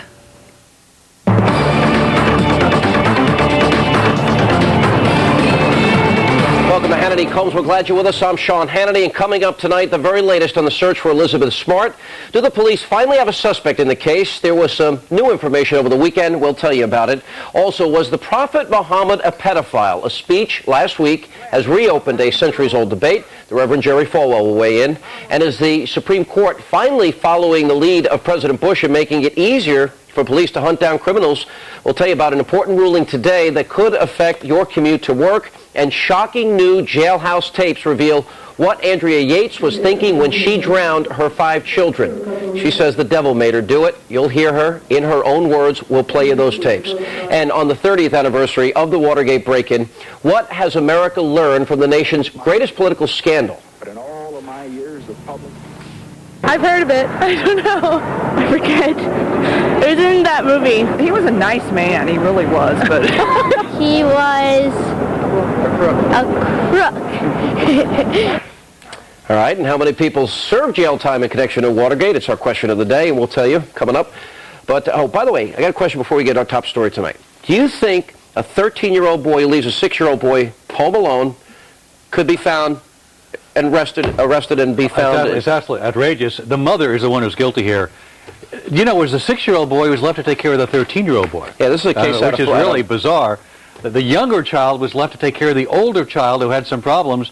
And Mr. Combs, you're getting smart in your old age. You are absolutely. When I agree with you, I'm smart. Is that what it is? Exactly. Okay. In Indiana, smokers, they want to do it. You believe in taxes? I guess they're called sin taxes. No. They want to put an additional 40-cent tax on cigarettes, and it does stop people from smoking. No, it doesn't. Well, statistics have shown that each time they raise taxes, every time they raise taxes, the number of smokers goes down. No, I'm not saying you, but you guys on the left. I am you guys on the left. You guys on the left. You want any way to get your hands into people's pockets, and I think we're overtaxed. Leave the people alone. It's a consumption tax. I thought you liked consumption taxes. It has nothing to do with helping people. It has everything to do with government wanting more money, and this is an acceptable way to tax. I know you're against income tax. Don't you believe in consumption sales taxes? I believe in cutting taxes, Alan. Consumption taxes? And now on to our top story on this Monday. Alexandria Davis was visiting her father in Saudi Arabia when he decided to extend her visit by 2 years. Her father refused to let Alexandria return to the United States, and she says that he locked her in the house, made her eat off the floor because she was a Christian, and repeatedly told her that she would burn in hell. After 2 years, Alexandria's mother, Miriam, was able to help her escape and return to the United States, but according to published reports, the State Department believes that as many as 90 Americans are still being held in Saudi Arabia against their will. They're supposed to be our ally. Joining us now to tell us their incredible story, Alexandria Davis and her mother, Miriam Hernandez Davis. Welcome aboard. Miriam, tell us about how you got stuck there for that 2-year period of time. Tell us about that. Alexandria? Yes. Alexandria? Well, yes. Every single summer when I would visit my dad, he decided to just keep me there one summer, and when I asked him if I could come home, he beat me. He tore up all the pictures of my mother. He started telling me bad things about her, like she didn't want me, she was abandoning me, and he refused to let me go back home. Yeah. And what was the treatment like? Did you think you'd ever see your mom again? Well, I mean, I did because I had faith, but there were times that I didn't. Like, I was scared that maybe this was going to be how my life was going to be like. And it was really bad there. Were you thinking? I mean, the women, the women had no rights. Right. The women had no rights. I was religiously persecuted. I had to cover from head to toe. I wasn't allowed to go out. I was locked in the house. I wasn't allowed to call my mother in the U.S. and not even keep in touch with any of my family members or friends. Now, Miriam, here you are, the mom. Here your daughter's ripped away from you. I spoke with Pat Roush earlier today, and here's a case. Her daughter's been gone for, 16 years now, and she has only, for like a 2-hour period, been able to see her daughter again. These are supposed to be our allies. Tell us the experience. Here you're back here. Your daughter's basically being held prisoner by your ex-husband. Tell us what that was like and what you did and how you got her out. Well, it was heart-wrenching, especially when she would call me and describe the beatings. So he was mistreating her as well. She desperately wanted to come home, and I saw that there was no solution. I got no help from the American Embassy or the State Department. Basically, we're friends with the Saudi Arabians, and we'd rather barter American citizens and children for oil and business ventures and having a base over there. This is really key here, because here American citizens are being held against their will.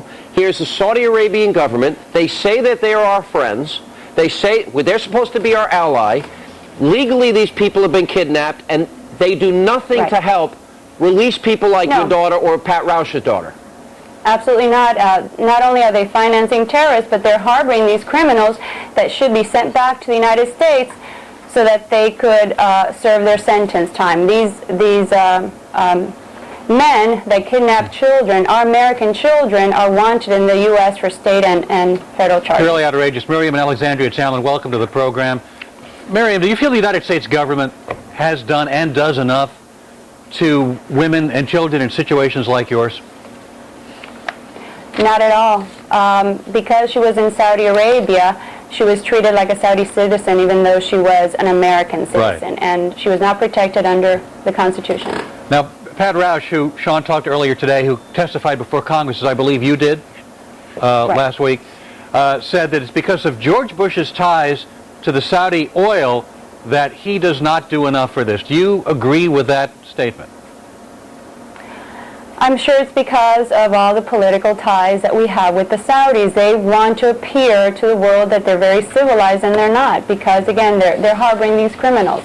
And we have many ventures with the Saudis that we'd like to keep, and we'd rather do that than bring back our American children and American women that are still kept there and they can't leave. I think this goes to having, if we had done a better job developing alternative energy sources years ago when Jimmy Carter started to do that, we'd be in better shape today. Alexandria, I'd like to learn more about how you were treated. Were you mistreated by the Saudis, by your father? Could you be a little more specific about that? Well, I tried to go to police for help. Nobody listened to me. They laughed at me. My whole entire family was saying bad things about my mother, and they all mistreated me. Everybody did, especially my father. I wasn't allowed to do anything, and I was stripped completely from my rights. I mean, I'm an American citizen. What were some of the things you were not allowed to do that you would think a human being who can think freely should be allowed to do? Go outside, have rights, be able to, you know, choose your own religion, marry somebody that you love, have friends, go outside, go swimming, go play. I mean, I was a little kid. That's what little kids like to do, go out and play outside. I wasn't allowed to do that. All right, we're going to take a break. We're going to come back, and I think America has to realize at some point that the Saudis are not our friends. And we'll get more of this incredible story when we come back. And then the very, very latest on the search for Elizabeth Smart. We'll examine the latest evidence with former homicide detective Ted Williams, and we'll get an update from Elizabeth's uncle. And later, these children were brutally murdered by their own mother, Andrea Yates. And you're going to hear Andrea, in her own words, in a jail conversation with a psychiatrist, and she's going to blame Satan. We'll play that in its entirety coming up straight ahead.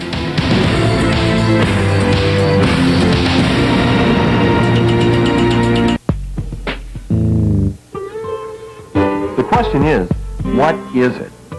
It's the answer to a stubborn pipe that will not loosen, a jar of pickles that will not open. This is the Craftsman strap wrench, only from Sears. It's one of the most flexible, versatile, indispensable tools anywhere. And no matter who you are, in your hands it's powerful. Lets you loosen or tighten practically anything. The two-piece Craftsman strap wrench set works on all kinds of surfaces. Gives you a grip on odd shapes and sizes. Just slip the strap in place, tighten, and turn. Couldn't be easier. If you want a versatile wrench, this is it. You won't lose your grip anymore or harm fine finishes. Not with the strap wrench. Perfect. Job's done. And not a scratch on it. Call now and get this two-piece Craftsman strap wrench set for just $19.99. Garden hoses, radiator caps. There's almost no job too tough, no job too delicate. Nothing works better on fine finishes. Use it on brass fixtures. Chrome. Use it indoors. Outdoors. In the garage. In the kitchen. Whether you're 65 or 7, the strap wrench gives you the strength you need. Works just as well to tighten too. One turn and this gas can is securely closed. Every home should have a Craftsman strap wrench set. It gives you the right size tool for the right size job. The strap wrench has a heavy-duty reinforced strap that's virtually indestructible. And like other Craftsman hand tools, it's guaranteed forever. There's no question, the strap wrench does the job right. Craftsman makes anything possible. Call 1-800-340-1818 now for the Craftsman strap wrench set. You'll get both the large and small wrenches for just $19.99. Have your Sears card or other credit card ready and call 1-800-340-1818. That's 1-800-340-1818.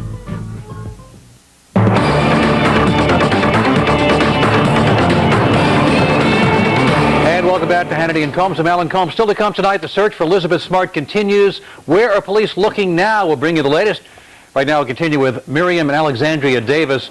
You know, the State Department, Richard Boucher of the State Department, had a briefing, and he talked about the Boucher case and referring to the Boucher daughters and what they could or could not do. I just want to play a little piece of that to give what I think is a wrong-headed view in terms of how our government's handling this. So let's look at this for a second.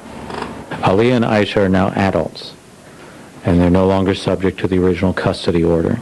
At this point, they're adults, and they need to decide on their own. The fact is that even adult women, Miriam, in Saudi Arabia can't decide on their own. They can't decide to leave the country. They don't have those freedoms. So, you know, we're not handling this properly. We don't really realize how bad it is for women in Saudi Arabia. Exactly, and again, these are American women. I think somebody needs to interject here, maybe Colin Powell, help these girls out of there and help Monica Stowers and her children out of there, give them their passport. You're American citizens. Yes, you want to decide? Fine, go to the United States, see your mother, and decide, and get them out of there, because the conditions they're in are awful. By the way, he's talking about the Roush case, not the Boucher case. That was Boucher. Let me ask you about the $180,000 you paid. Who did you pay that money to? You paid $180,000 to get your daughter, Alexandria, back. How did that come about? Well, we had to sell our house, all our belongings, empty our savings account, and finances. I can't tell you who we paid, because these people would still be in danger and killed in Saudi Arabia. They would be in danger and killed? Now, did you paid people to go get her? Explain that. Yes. All right, explain what happened. It took about a year to, be able to figure out, and we had to be in constant contact with Drea. She was part of the plan, but they were able to successfully get her out. A lot of bribe money and a lot of planning. Miriam, I'm sorry, Alexander, why don't you tell us from your end how you were released, how you were freed? Well, the plan was for my father to drop me off at school like he does every day, and I took veils, I put them in my bag, and when I entered the school, I put the veils on and I pretended like I was feeling through my book bag and I had forgotten one of my school books. So I walked outside of the school and I went to the car that my mom told me to go in. It had like a ribbon on the antenna, and I pretended like I forgot one of my books, and then I just got in the car and I left, and the guard started calling my name because I guess he knew it was me, and I just ignored him and I left. Mm-hmm. And then how'd you get out of the country? Well, we crossed through the borders. I called my father on a payphone and I told him that I skipped school and that I was at the embassy and to come get me, and he was really upset. So he went to go get me, and by the time he noticed that I wasn't there, I was already gone through the borders, and then... It was a well-orchestrated plan. You know, Miriam, that you're one of the few successful ones here.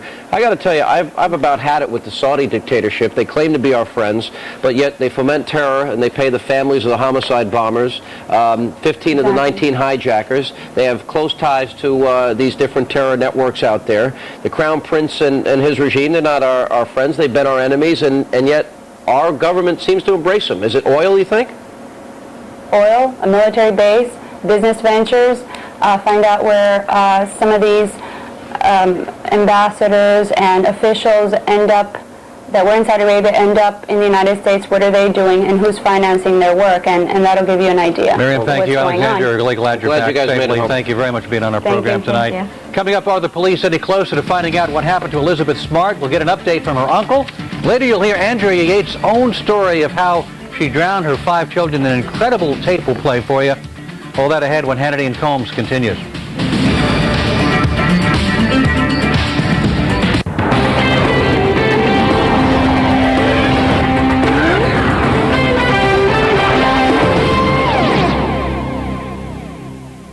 My darling Jeffrey, I miss you so much. I can't stand the thought of another lonely night. When will I see your beautiful brown eyes again?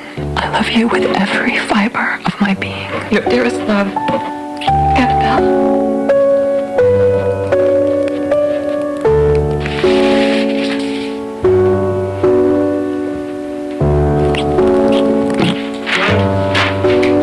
80% less paperwork, only from Bank of America. A decorated hero on a mission of peace. Report! Captain, they fired a torpedo! But at the height of global tensions. Fire Missile 3. In the depths of the ocean. Core temperature 450 degrees and rising! One man stands between the superpowers. K-19 has broken off radio contact. And total nuclear war. The mission's over. Harrison Ford, Liam Neeson. I'll tell you when the mission is over. K-19, rated PG-13. Starts Friday, July 19th. Attention. Wait, Mr. Osborne, last seat at the computer store. Please come to Lost and Found. Your family's here. Quite the computer quagmire out there, isn't it, Mr. O? I see this all the time. Anywho, sir, there are people who can help you find your way, like the folks at Dell. Just call or go online. They'll guide you along so you can get exactly what you need in a PC. No more, no less. Yep, with Dell, you get the right PC at the right price. Daddy! All in a day's work, folks.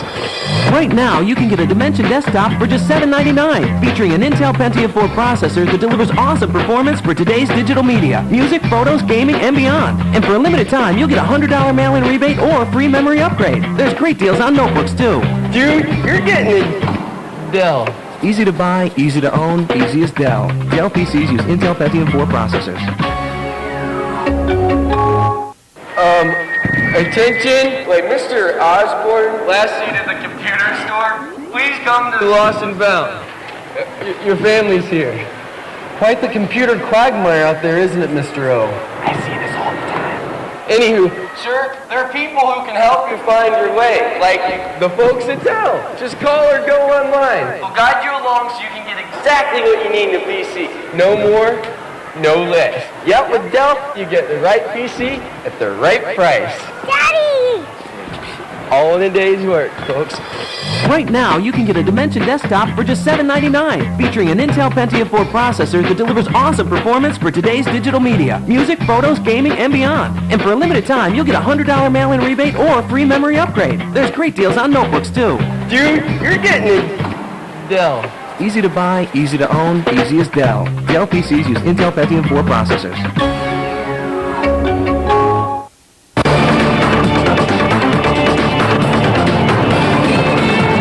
Still to come tonight, last week a Southern Baptist minister called the Muslim prophet Muhammad a demon-possessed pedophile. So what does the Reverend Jerry Falwell think about all this? He's here tonight and he'll tell us. But first, new information in the search for 14-year-old Elizabeth Smart. Today, Salt Lake City police revealed that the garage door of the Smart home was open the night before the abduction of the 14-year-old girl. And they also clarified the style of the cap worn by the kidnapper as described by the only witness, her 9-year-old sister. But is this information getting police any closer to finding this girl? We're joined from Salt Lake City by Stan Francom, who is Elizabeth's uncle, and joining us from Washington, former D.C. Detective Ted Williams. Let me first begin with you, Stan.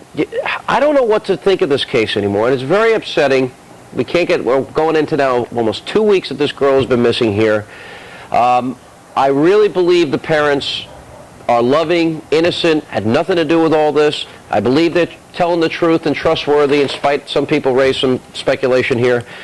I believe she was forcibly taken from her home, but I don't understand the garage door being open, why we didn't hear about it earlier, and the screen appears to have been cut from the inside. Those are two things that have not been explained to me. Can you explain that? As far as the garage door goes, I know that having a family of my own, that very often the garage is open and shut, kids are getting bikes coming in and out. I think it's more of a part of a daily activity where they were moving the harp in and out and it was open for a couple of hours. Yeah. I don't know much other than that. No big deal to you? Why didn't we hear about it earlier? You know, I'm not sure when it was announced. I just... All right, I'm not trying to cast suspicion here, because I think there's been too much of that going on. It just seems it just seems a little odd to me. As I said, I believe the parents are telling the truth. I want to be on the record about that. And I think some people in the media have been very irresponsible in things that they've been saying. Ted Williams, I have a lot of respect for you as a great detective. Between all that I mentioned, the screen, the door, this Edmonds character, where are we here? Well, you know, it's interesting. This is clearly a mysterious kidnapping. Sean, first of all, when we look at Brett Edmonds, Brett Edmonds does not have what one would call a profile for this kind of a crime. He had committed a assault on a police officer and a fraud.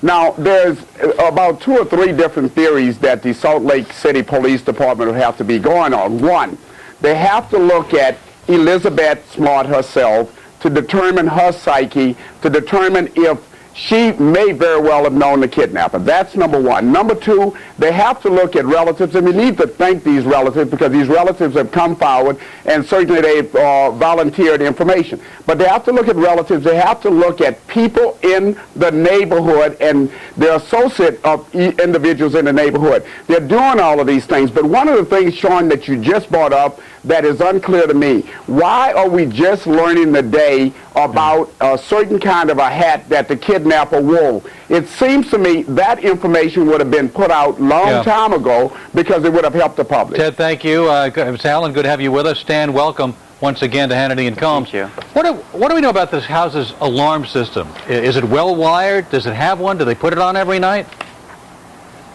Yeah. You've asked me a question that I'm not sure I'm qualified to answer. I know that an alarm system is in the house, but I'm not sure how to activate it or unactivate it or if it's on totally. Because one of the things I've not heard talked about a lot here is, you know, these are expensive houses. They often have alarm systems. Right. You know, people have a kind of a routine. They put them on before they go to bed, and you would hope that would sound if there was a disruption like must have happened when Elizabeth was abducted. No doubt. I know that Lois and Ed had been very tired. My father died 2 weeks ago. We buried him 2 weeks ago, and I'm so sorry. They were just very, very tired. It was hard. I'm not sure, you know, what they heard, what they didn't hear. How does the family react? You know, there have been, as Sean suggested, some insinuations that it could be a family member, that not all family members did well on a polygraph test. How is the family reacting to those statements in the media that seem to be inching toward implicating somebody very close? You know, my feelings are, and I know it's reflected by the rest of the family, that we want to cooperate any way we can with the police and help them with this operation that we can bring Elizabeth back. I don't think any one of us have taken offense or worry about it. We just want to be there to help the police. You've said, Ted, that a stranger would not go into the house, would abduct, in a situation like this, a child outside the house, waiting for the child to go out, go somewhere, in a playground or something. That would be unlikely that a stranger would go in and do something like this. Well, Alan, you know, that is certainly one of my theories. Now, this occurred between 1 and 2 o'clock in the morning, that the young child, or the ninth grader, or the 9-year-old, should we say, was there and this person came in. Now, normally a sexual predator or someone who was stalking Elizabeth would normally wait till she's on the playground. They would wait until she's out in the yard. It's very risky going in at 1 or 2 o'clock in the morning into a home. And we know that this was a pretty, from what I understand, about a 7-bedroom mansion. Also, I'm very concerned about that aspect of this case. Ted, what does your gut tell you at this point? If you had to guess one way or the other, where do your suspicions lie? Well, and like I said, I'm most happy that the family is cooperating. But my suspicion lies that there was somebody in the neighborhood that perhaps either Elizabeth knew or someone in the neighborhood who had been in that home over and over and knew where Elizabeth was in that home and decided to take her out. But it is certainly suspect and questionable as to whether that is Brett Edmonds. Now, they found his automobile. Quite naturally, they're going to be doing a forensic examination. You don't think it's of that automobile? But isn't it odd we can't find this guy? I find that odd. Well, he's... the whole world's looking for him, odd. and he's nowhere to be found, and I find that a little strange. I know there was a report of him, but I want to go, if I can, stand back to you if I can. Anything else you want to say about the family and what they're doing and what they plan to do? Well, I know we've entered into a phase 2 of the search, and we've had an intensification of the numbers of people who are searching. We've had a tremendous outpouring of love from the community. Yeah. I think it is just incredible what we've seen here. The compassion and love of people, it's just incredible. Well, Stan, we're hoping and praying she gets home soon. Everybody feels that way. Thank you for being with us. By the way, if you have any information that could help police find Elizabeth Smart, that toll-free number again, 800-932-0190. And coming up, this man referred to the Prophet Muhammad as a demon-possessed pedophile. The Reverend Jerry Falwell will weigh in on this. Our Muslim groups are angry, and also the chilling jailhouse conversation. Andrea Yates in her own voice with a psychiatrist. Straight ahead. The American way of life is energy in motion.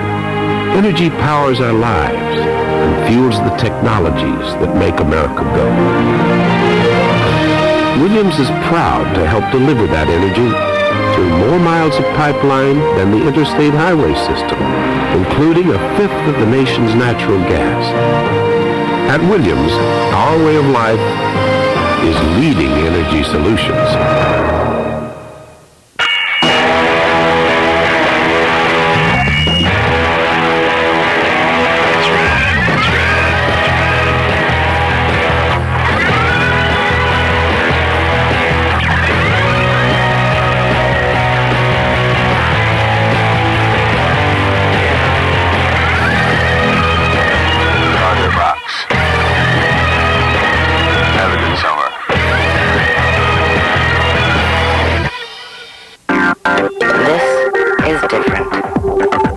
the internet without a computer. It's email without a keyboard. It's the best thing to happen to your telephone. Pronto's your walking, talking, question answering, reservation making, direction giving, must-have, toll-free super number. It's at your service 24 hours a day. And it's yours for the asking. It's your easy answer to life's tough questions. It's your email to 10 people with little more than a whisper. It's your emergency contact. It's customizable. It's Rodeo Drive. It's Wall Street. It's up to the minute. It works from any phone, and it's a cinch to sign up. It's no contract. It's unlimited.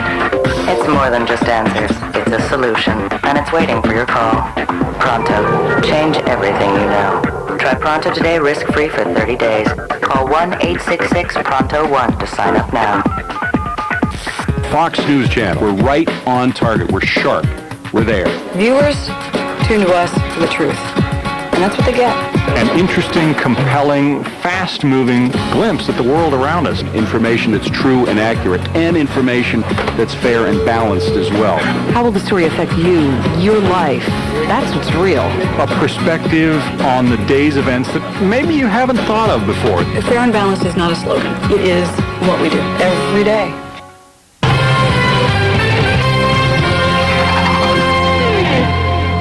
Fox News Live, I'm Lori Dew. A Colorado forest ranger is being held without bail, accused of setting the worst wildfire in the state's history.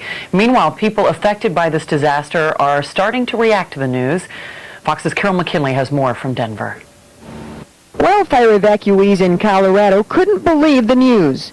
She's just a real decent, kind human being. The biggest fire in the state's history was started not by a reckless camper, but by someone whose job it was to protect the forest from burning. 38-year-old Forest Service worker Terry Barton was in federal court Monday morning, holding back tears while being advised of her rights and the charges against her. Barton made the first emergency call when the fire began. She claimed a camper started the fire and fled when it got out of control. She now admits the fire started when she burned a letter from her estranged husband and left it smoldering in this campfire ring. Barton is charged with starting the fire, destroying federal property, and with lying to federal arson investigators. She's facing 10 to 20 years in prison, up to $750,000 in fines, and she might be charged with restitution for a fire which has cost $7 million to fight so far. In Denver, Carol McKinley, Fox News. More news for you at the top of the hour. Hannity and Combs continues next here on the Fox News Channel.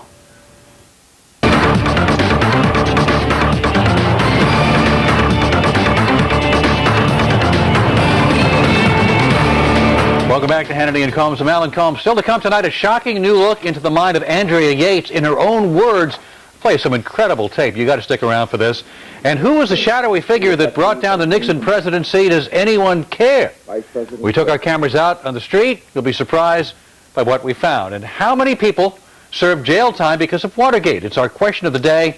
We'll tell you a bit later on. But first, a speech by Reverend Jerry Vines at the Southern Baptist Convention last week has many Muslims upset. Christianity was founded by the virgin-born Son of God, the Lord Jesus Christ.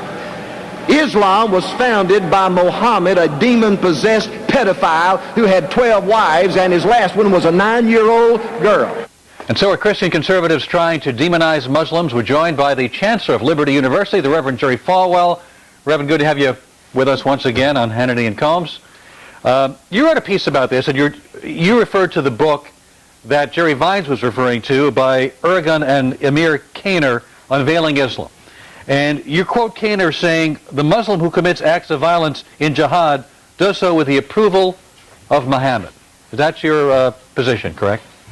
Well, Doctors Ergun and Amir Kaner are both former Muslims who profess faith in Christ. They're now doctorate doctors, and they teach in seminaries here in the U.S.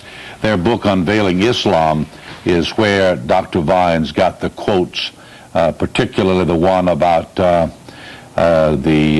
Prophet Muhammad's youngest wife. He married at age 6 and consummated the marriage at age 9, and based on that he called the prophet a pedophile, and most of his sources came from Islamic sources and historians. Let's address that argument. Now, let me show you part of the Quran that deals with violence, where it says, thus, if they let you be and do not make war on you and offer you peace, God does not allow you to harm them.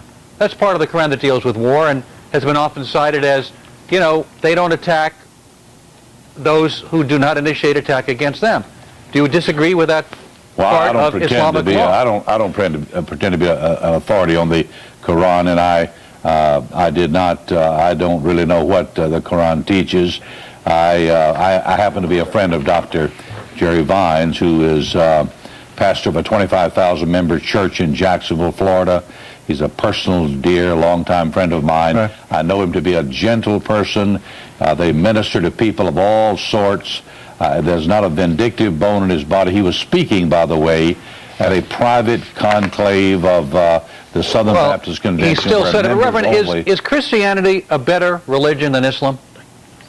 Well, I don't even think Christianity is necessarily a religion. I think it's a relationship with the crucified, buried, risen Savior, the Lord Jesus Christ.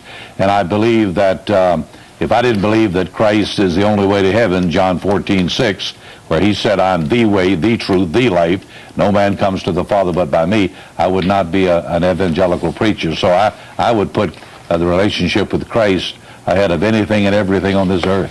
Hey, Reverend, welcome to the program. Always good to see you. Thanks, Sean. You know, as we sort of navigate through these waters of disagreement in a religious and philosophical context, is there a way to express our disagreement without being so disagreeable? Because, look, for those people that believe in Muslim and believe the Prophet Muhammad was a great man, this cuts right to their soul, and it becomes personal. Yeah, it does, and I understand that. But I do believe that Muslims, Hindus, Roman Catholics, Protestants, Jews have the right to gather privately in their theological circles and discuss why they believe what they believe and why they do not believe what others may purport to believe without it being considered vindictive or hateful. Dr. Vines is by no means a hateful person, and I can tell you as a personal friend that he has led many Muslims to Christ. His church does that on a regular basis. You know, like I can tell you, we know all the comments, for example, that Ted Turner over the years has made about Christianity. For example, Matt Drudge is going to break a story that Ted Turner, again, is accusing Israel of terrorism tomorrow. And these types of statements that people make, when people make statements about Christianity that are unfair or untrue or inaccurate or distortive in some way, we respond. Yeah. We respond, and I understand Muslims responding. I think we can disagree agreeably, however. I've never demonstrated in front of a mosque, and I never plan to. I fight with Alan Dershowitz now and then, and I fight with guys on the left. Alan. And we we don't fight. The Reverend and I have healthy respect for each other. We just spar a little bit, but then we go out for a cup of coffee. Right. I don't know why people can't disagree and still love one another. But I'm buying next time, Reverend. Thank you for being on the program tonight. Thanks, Reverend. Coming up are the police taking away the rights of bus and train passengers. We'll talk about how you might what you might have to go through when you go to work next time. And later, how much do you remember about the Watergate scandal? We'll show you how some people responded. We took our cameras to the streets when Hannity and Combs comes back.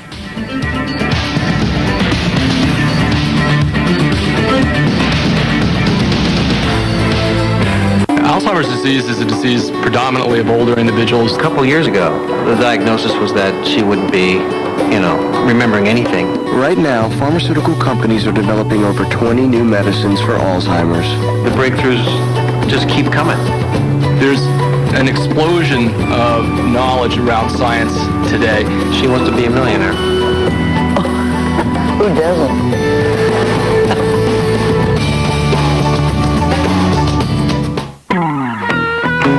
Whether they wear a tool belt or a necktie, SBC's nearly 190,000 employees, many of them third generation, are just working people, working their tails off, just so you can get on the phone and ask what's for dinner, or say ship 5,000 widgets to my warehouse. Most people take the old dial tone for granted. We don't. You can't. Ordinary people, extraordinary job, infinite character, SBC. I'm looking at your portfolio right now. You gotta buy. Yes, time for picking, time for buying. Do a super, super strong buy. I think you should buy. I think you should buy it. It's a buy. Buy it. Just buy. It's a no-brainer. I'd sell. Did I say sell? No, I meant buy, yes! There's never been a better time for Schwab Equity Ratings, a way to help you decide what to sell as well as buy. A through F ratings on 3,000 stocks, not influenced by investment banking. To learn more, call 1-800-9-SCHWAB.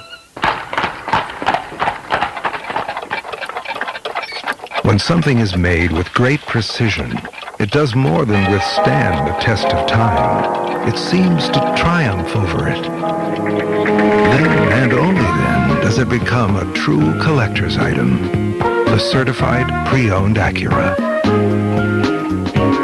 A lasting tribute to precision engineering.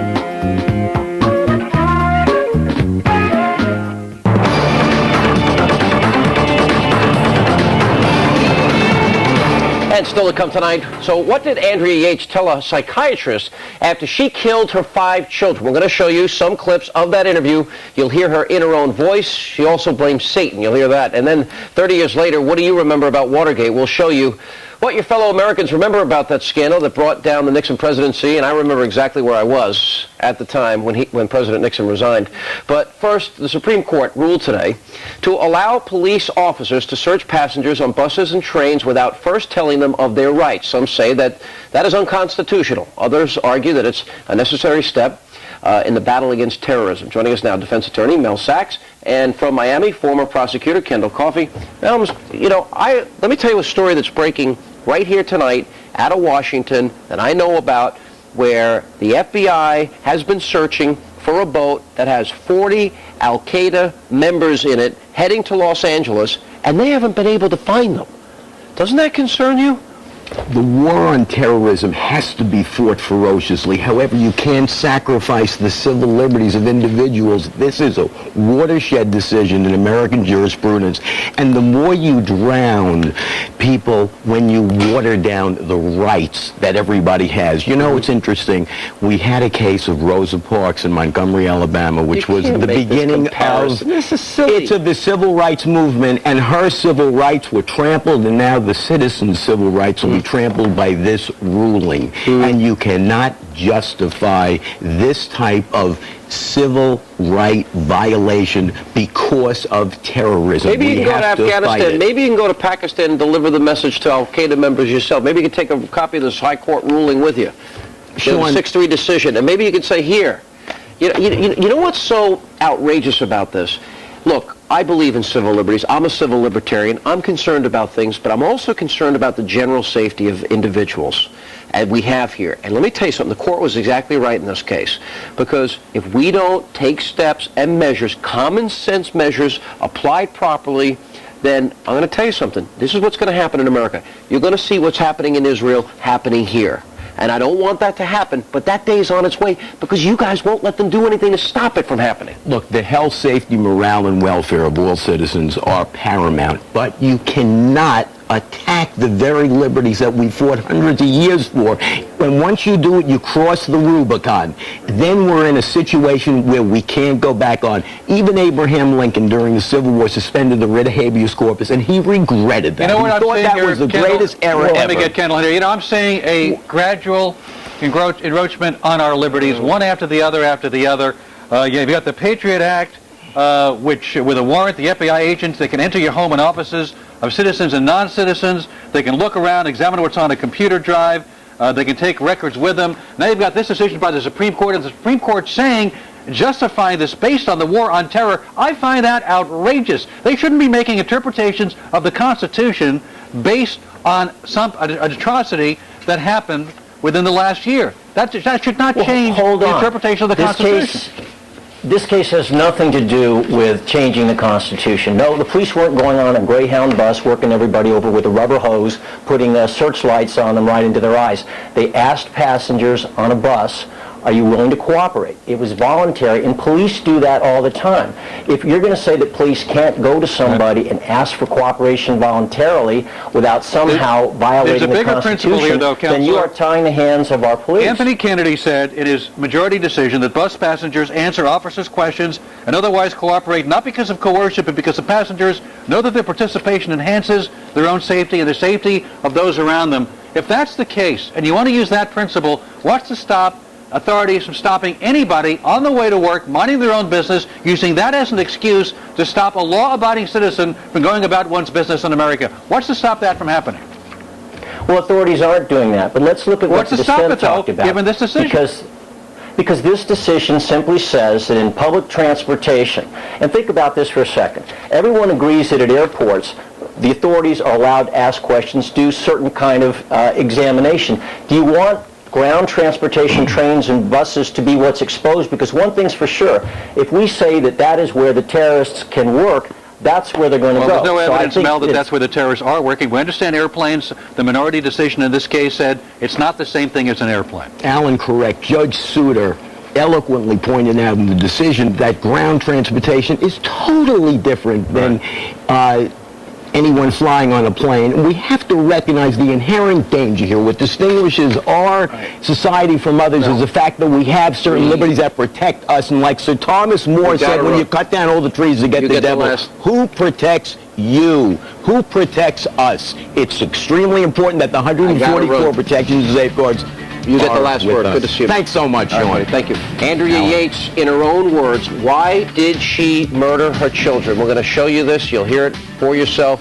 This tape will either make you angry or it will make you cry. We'll play it next, or both. Straight ahead. This program is brought to you by Fuji Photo Film, a leading provider of professional and broadcast audio and video recording products.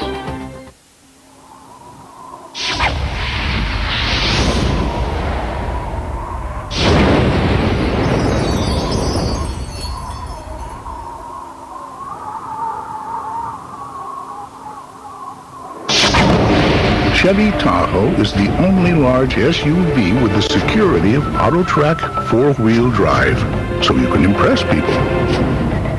Or avoid them altogether. Chevy Tahoe, like a rock. What the world needs now. I wanted a romantic getaway. He wanted it action-packed. I said someplace exotic. He said close. He wanted to dive. I wanted to dip. He wanted to play outside, and I wanted to stay inside. So we chose Sandals, the world's best all-inclusives, where love conquers all at the resorts that include it all. Book now, save 35%. Call your travel agent or 1-800-SANDALS. Attention, like Mr. Osborne, last seat at the computer store. Please come to Lost and Found. Your family's here. Quite the computer quagmire out there, isn't it, Mr. O? I see this all the time. Anywho, sir, there are people who can help you find your way, like the folks at Dell. Just call or go online. We'll guide you along so you can get exactly what you need in a PC. No more, no less. Yep, with Dell, you get the right PC at the right price. Daddy! All in a day's work, folks. Right now, you can get a Dimension desktop for just $7.99, featuring an Intel Pentium 4 processor that delivers awesome performance for today's digital media, music, photos, gaming, and beyond. And for a limited time, you'll get a $100 mail-in rebate or a free memory upgrade. There's great deals on notebooks, too. Dude, you're getting it. Dell. Easy to buy, easy to own, easy as Dell. Dell PCs use Intel Pentium 4 processors. You don't have to go out for great entertainment. Grab your remote and order from a selection of up to 60 pay-per-view movie choices every month on Blockbuster Ticket, only on DirecTV. The champ is here! Witness the life of a man. And I ain't afraid to be what I want to be. Who shook up the world. You want to send me to jail? Fine, you go right ahead. Will Smith is Ali. During June, order any pay-per-view movie and you can call in to try 8 issues of Entertainment Weekly free. To take advantage of this offer, tune to the 100s and order with your remote today.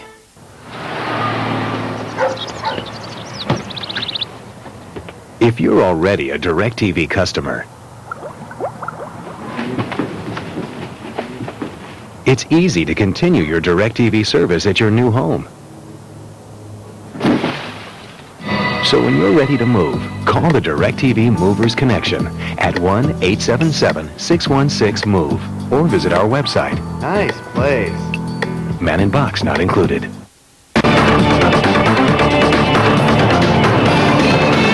Welcome back to Hannity and Combs. I'm Alan Combs. Andrea Yates was convicted of murder and sentenced to life in prison for drowning her children in the bathtub.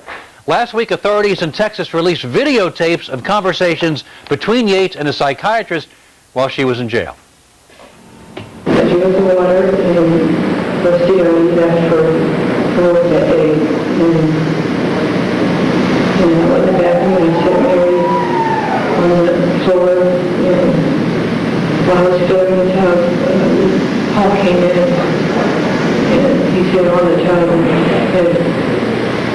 he said, Mommy, are you going to take a bath today? And then he asked me again, I didn't answer him.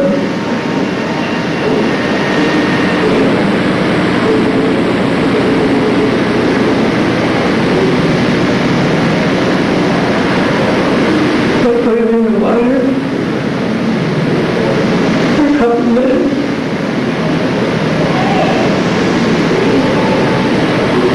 Anyway, it was true. I took him in, took him and laid him down on our bed. And I went back in the bathroom and John had wandered in.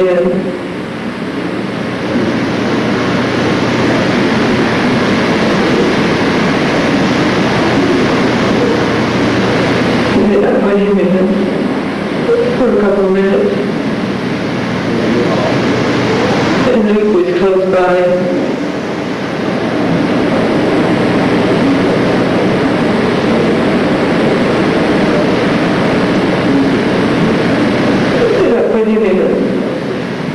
Then I moved John on the bed. I put Luke on the bed. And I called for Noah from the kitchen.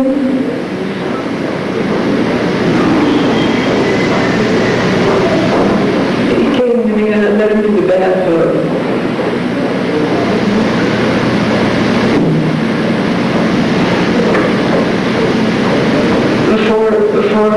No, I did Mary.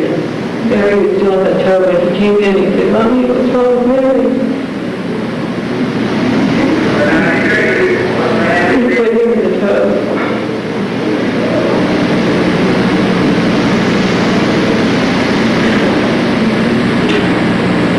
And I called the police to come to the house. And I called Rusty to come home. Did the children struggle?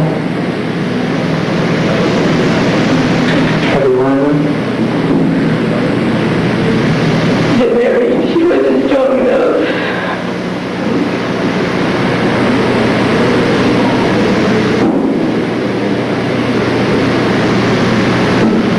No one knows. She was the biggest. That is both sad and chilling at the same time. Just, her defense attorney, George Parnham, points out that among the issues the DA's office wants to put out are they want to put out crime scene photographs, autopsy reports, autopsy pictures.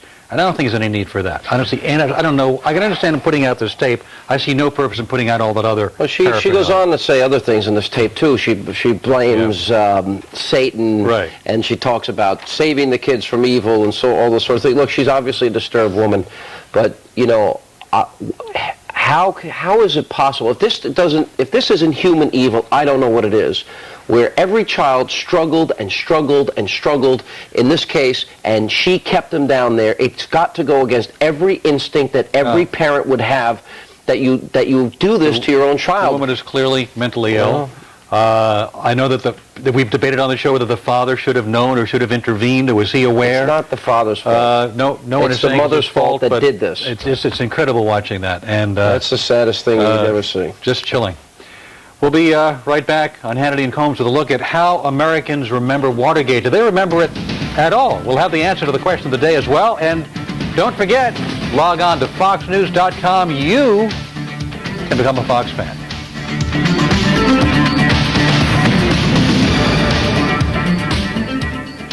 I'm Greta Van Susteren. Tonight, smallpox. Are we closer to an attack than we think? Here are alarming new details about a mysterious deadly outbreak in Russia. Could we be next?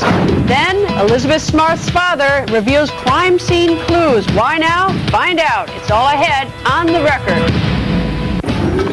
I'm Brian Kilmeade. Tomorrow on Fox and Friends, hitting Hussein. President Bush giving the okay, so what will it take to bring the dictator down? It all starts at 6 a.m. Eastern.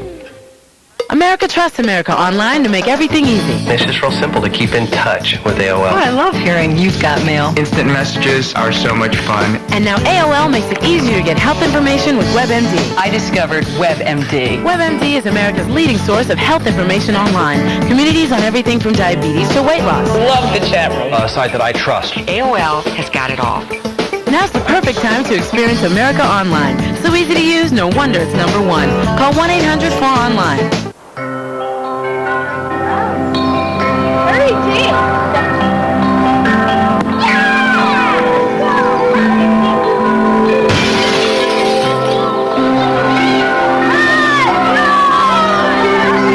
Are leaders born, or do they rise out of adversity? At AIG, we believe the greatest risk is not taking one.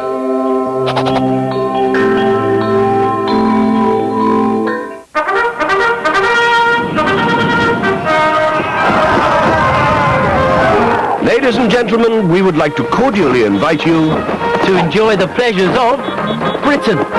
savor a cup of tea. Visit a historic house. Have a spot of lunch at the King's Head. We could meet up in Trafalgar Square.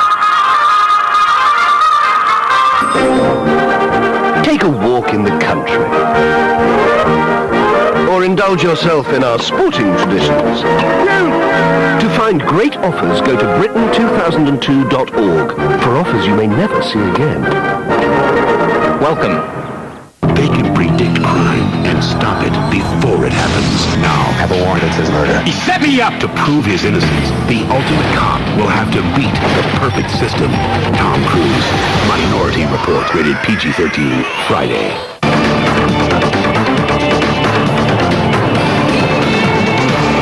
The answer to the question of the day today: how many people served time in jail in connection with the Watergate break-in and subsequent cover-up?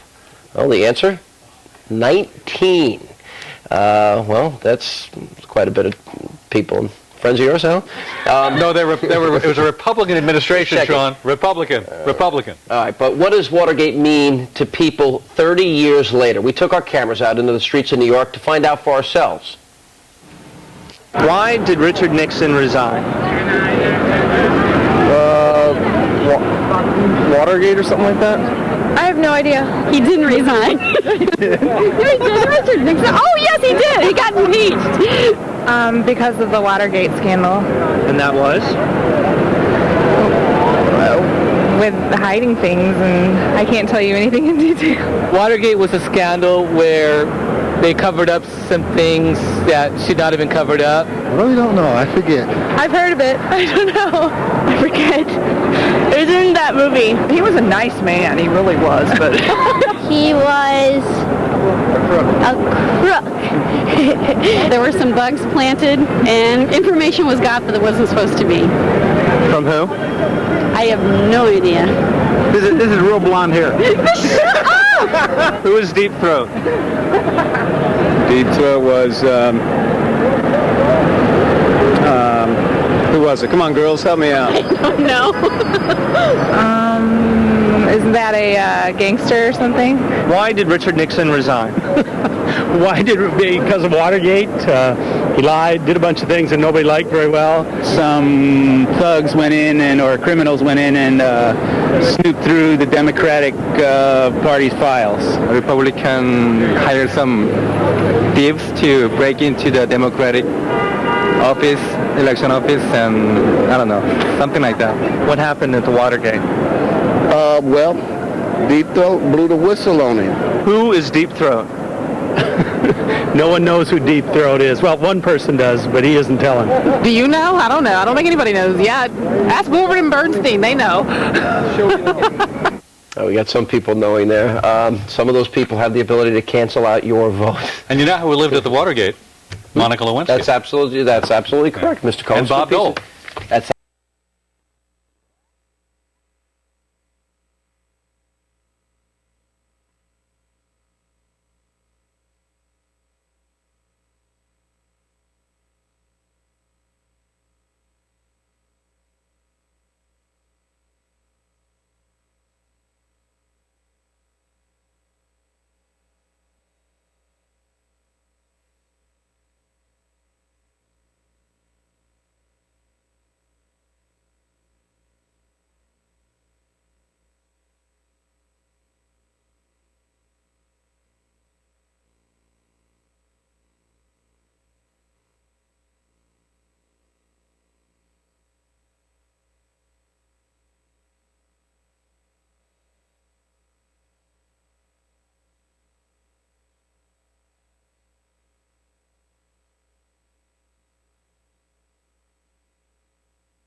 It's easy to continue your DirecTV service at your new home.